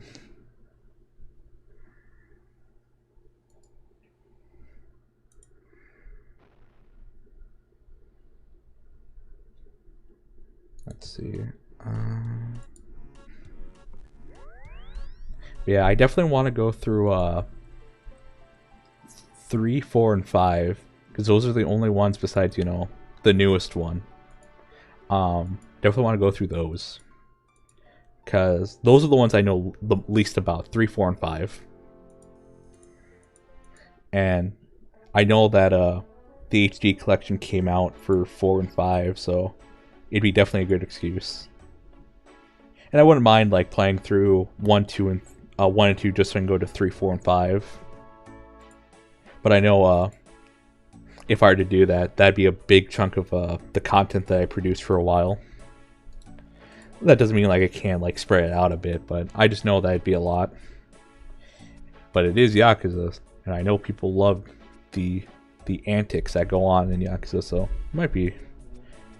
I don't think people would have a problem seeing it then.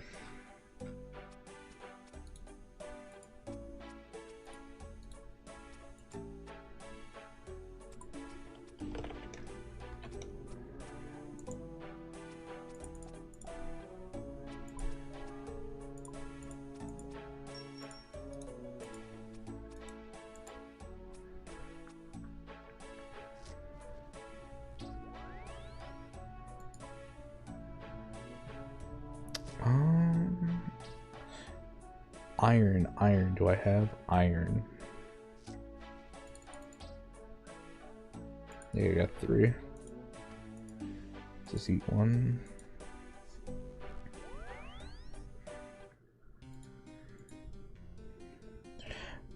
Yeah, so pretty much this channel will be playing video games and then occasionally some chatting streams, and then like I guess you'd call them roundtable discussions, where I get an idea of like what people want to see next, give them some ideas what I'm thinking about, which could be done in just chatting stream, but I feel like having a different name for it kind of puts people in the mindset of like, okay, you know, this is where we say, you know, what we're liking, what we want to see, you know, what you could possibly do different.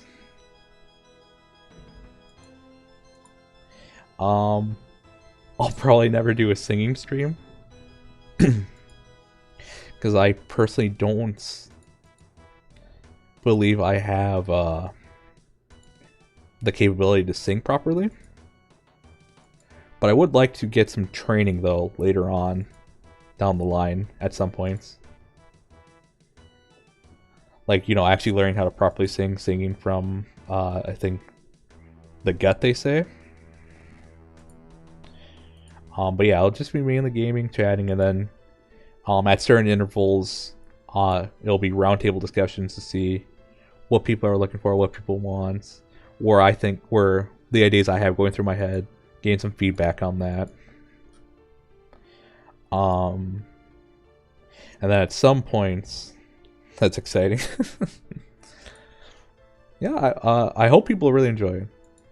And then again, that's what the roundtable discussions are for, where people can, you know, let me know what they're thinking, and then I can let them know what I'm thinking, and then, you know, we discuss where to go from there. What was I gonna say? I forgot. Oh well.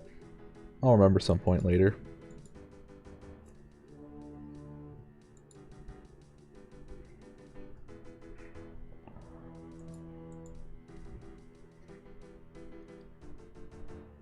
I do want some edited videos on here. That is something I do want to do.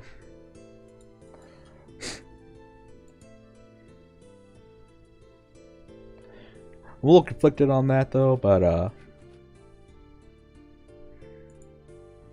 we'll see where it goes.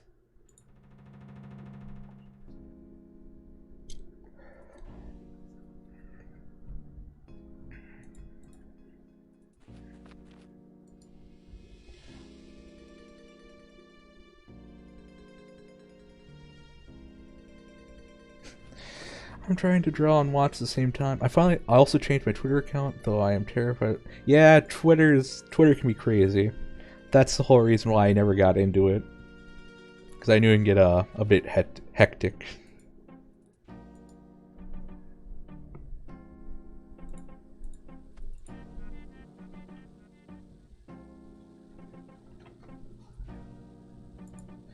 But thankfully, oh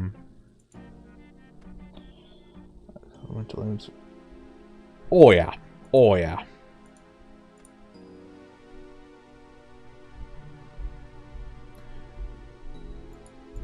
Like, you're not wrong there. It is constantly burning, but if you're mainly following VTubers and then like some YouTubers you like, it shouldn't be too bad. Because most VTubers don't typically post stuff like that, where a flame war could happen, or if a flame war does start, it's usually over something kind of petty. So usually like it's pretty chill. It's usually what you see is people retweeting some of the fan art, some of the great commentary people have made. Yeah, I know for the longest time I didn't want to get into Twitter. I was just like, I'd rather not risk it. I don't want to be like feeling like I'm constantly like seeing people getting into fights or whatever.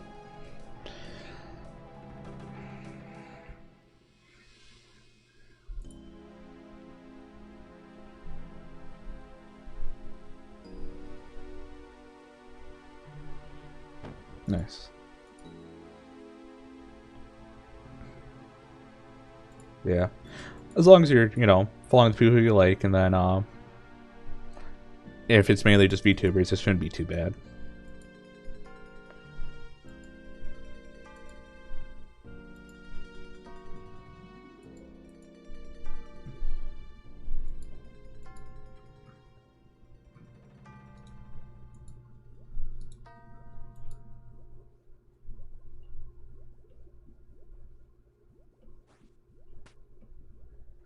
That's honestly a good balance. Yep.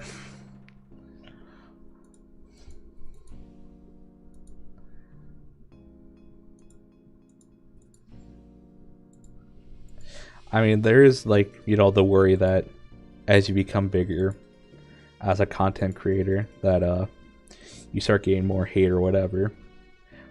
But then I remember like right now, what I'm seeing is that there's a lot of people who are very supportive of what you do. And that's the thing you have to keep in mind. I know from some of the YouTubers I've watched, and their discussions on like how they become bigger, that they have to remember in their head constantly that the people that really like their videos and enjoy what they do, they may not have the time to like leave a nice comment or whatever. It's usually the people who are a little upset or angry or maybe just be trolls. So you just have to keep that back in your head that like usually the people who like what you do, they'll usually thumbs up your video, and send you things on Twitter, which I mean the haters can do too, or people who have complaints. But you just have to remember that too.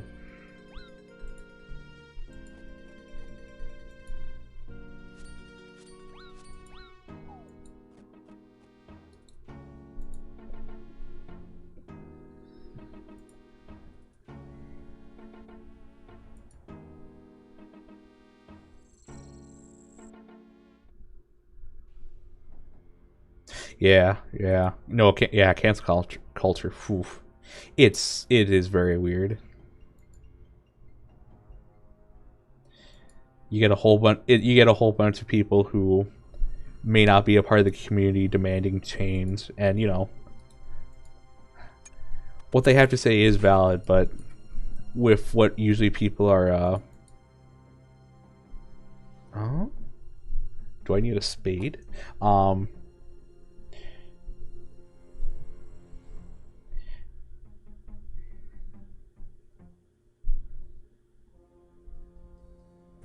Hold on just 1 second.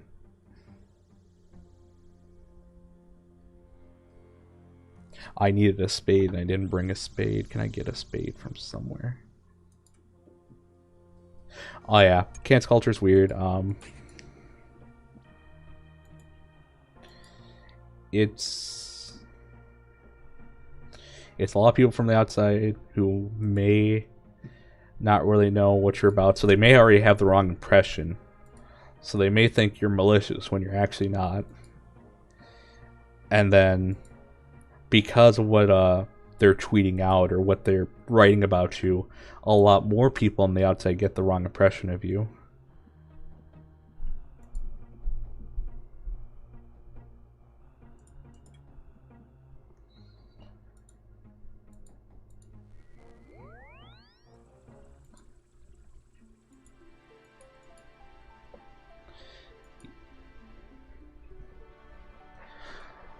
So yeah, again, these are just things to keep in mind so that, you know, it doesn't blindside you, but also you are prepared for when it happens, or at least have in the back of your head, so that you don't become consumed by it.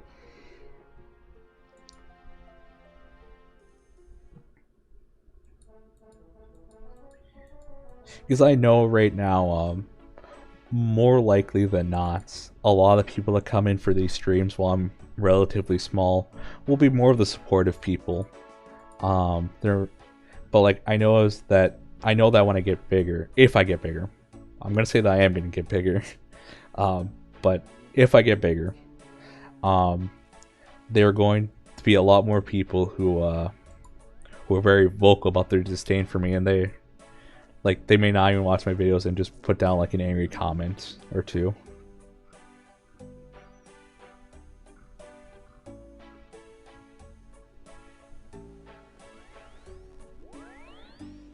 Yeah, I know starting out it'll be a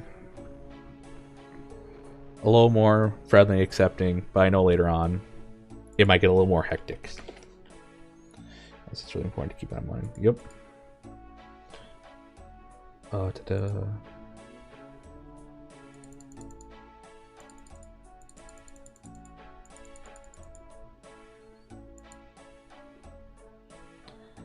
Let's take some more food.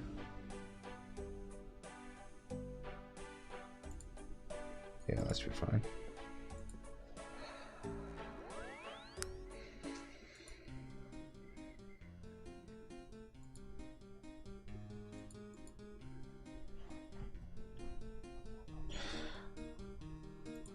And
all right, yeah.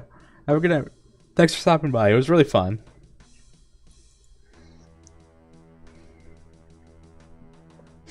Yep, and make sure to get a good night's rest. I should be streaming next Tuesday. I don't know what yet. I'll probably follow up with the scary mod. Yeah. Have a good night rest, dude.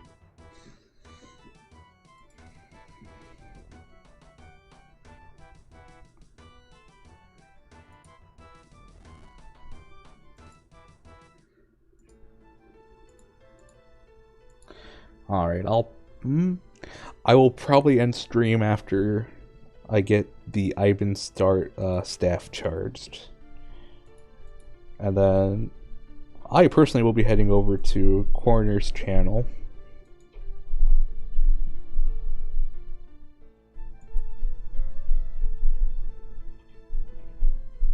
Because honestly, I wasn't expecting to stream this long.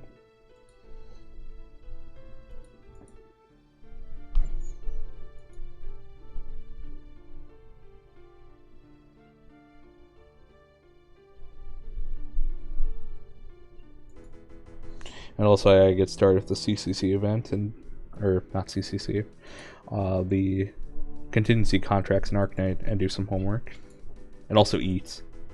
No, oh no, I ate. No, I ate. Okay, no, I'm good.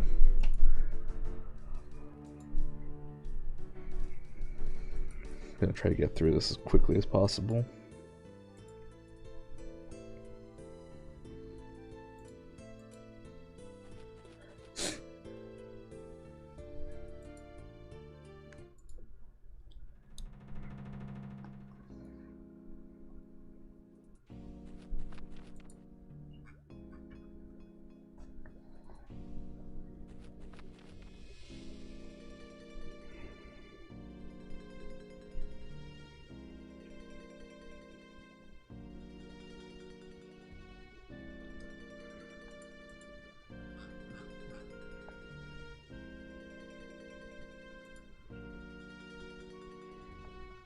Oh, that's right. Okay.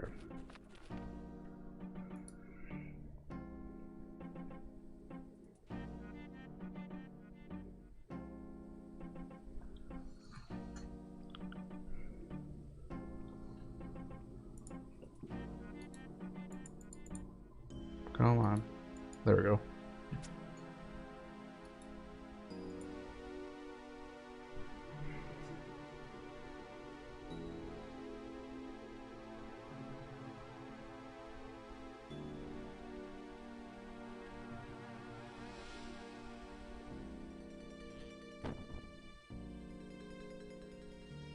Why can I not find this?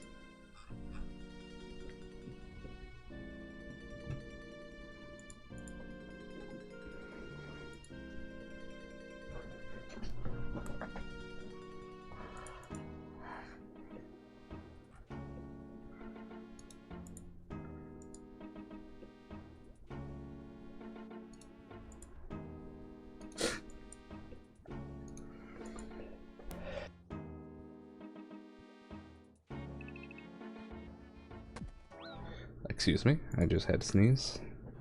Oh, please tell me the rope's gonna stay there.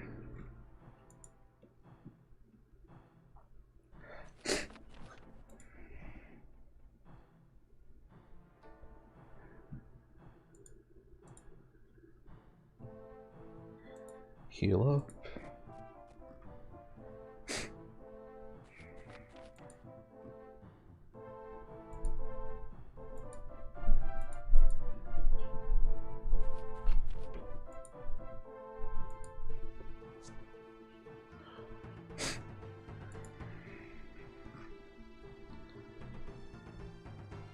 Let's see, come on.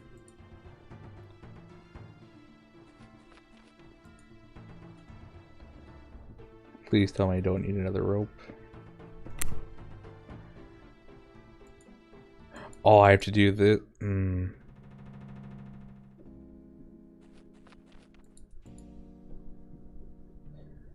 Well, I have another, arrows.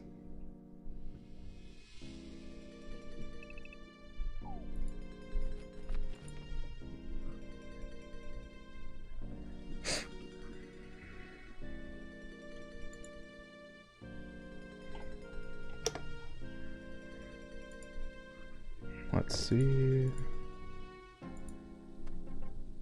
Oh, no, I need to light it.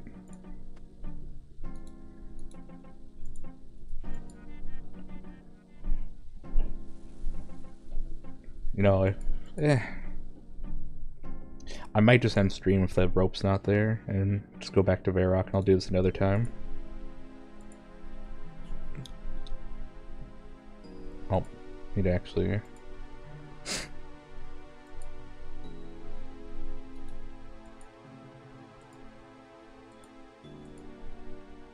I should probably get out of this world and go to another one.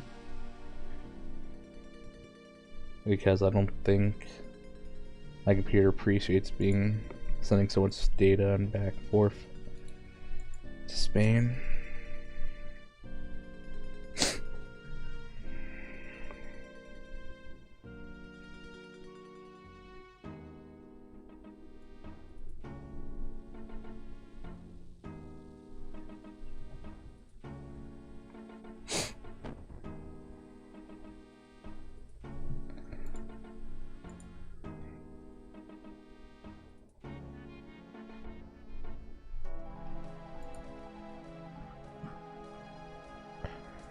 Why can I not click that?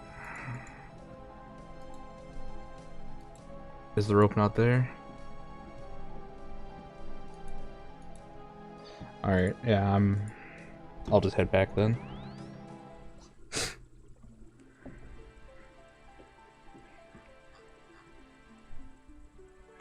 Alright, I think I'll call it quits right here then.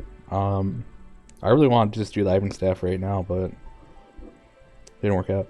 So,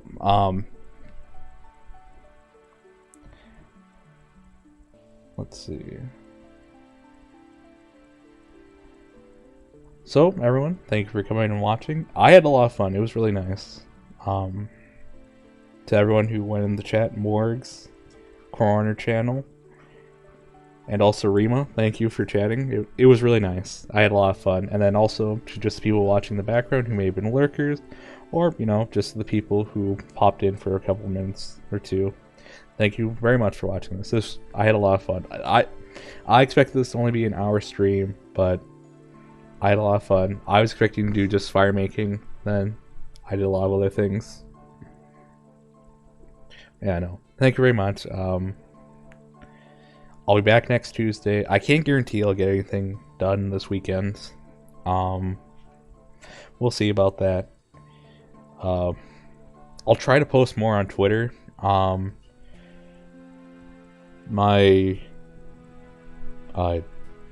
it called? My Twitter handle will be in the outro screen, so if you want to follow me there. I think there's also a link in the description.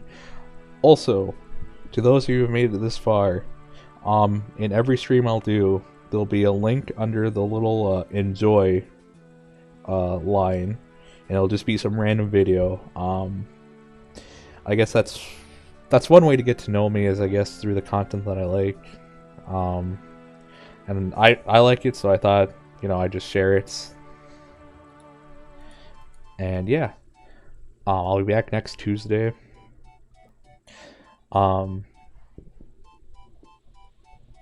don't know what I'm gonna do yet.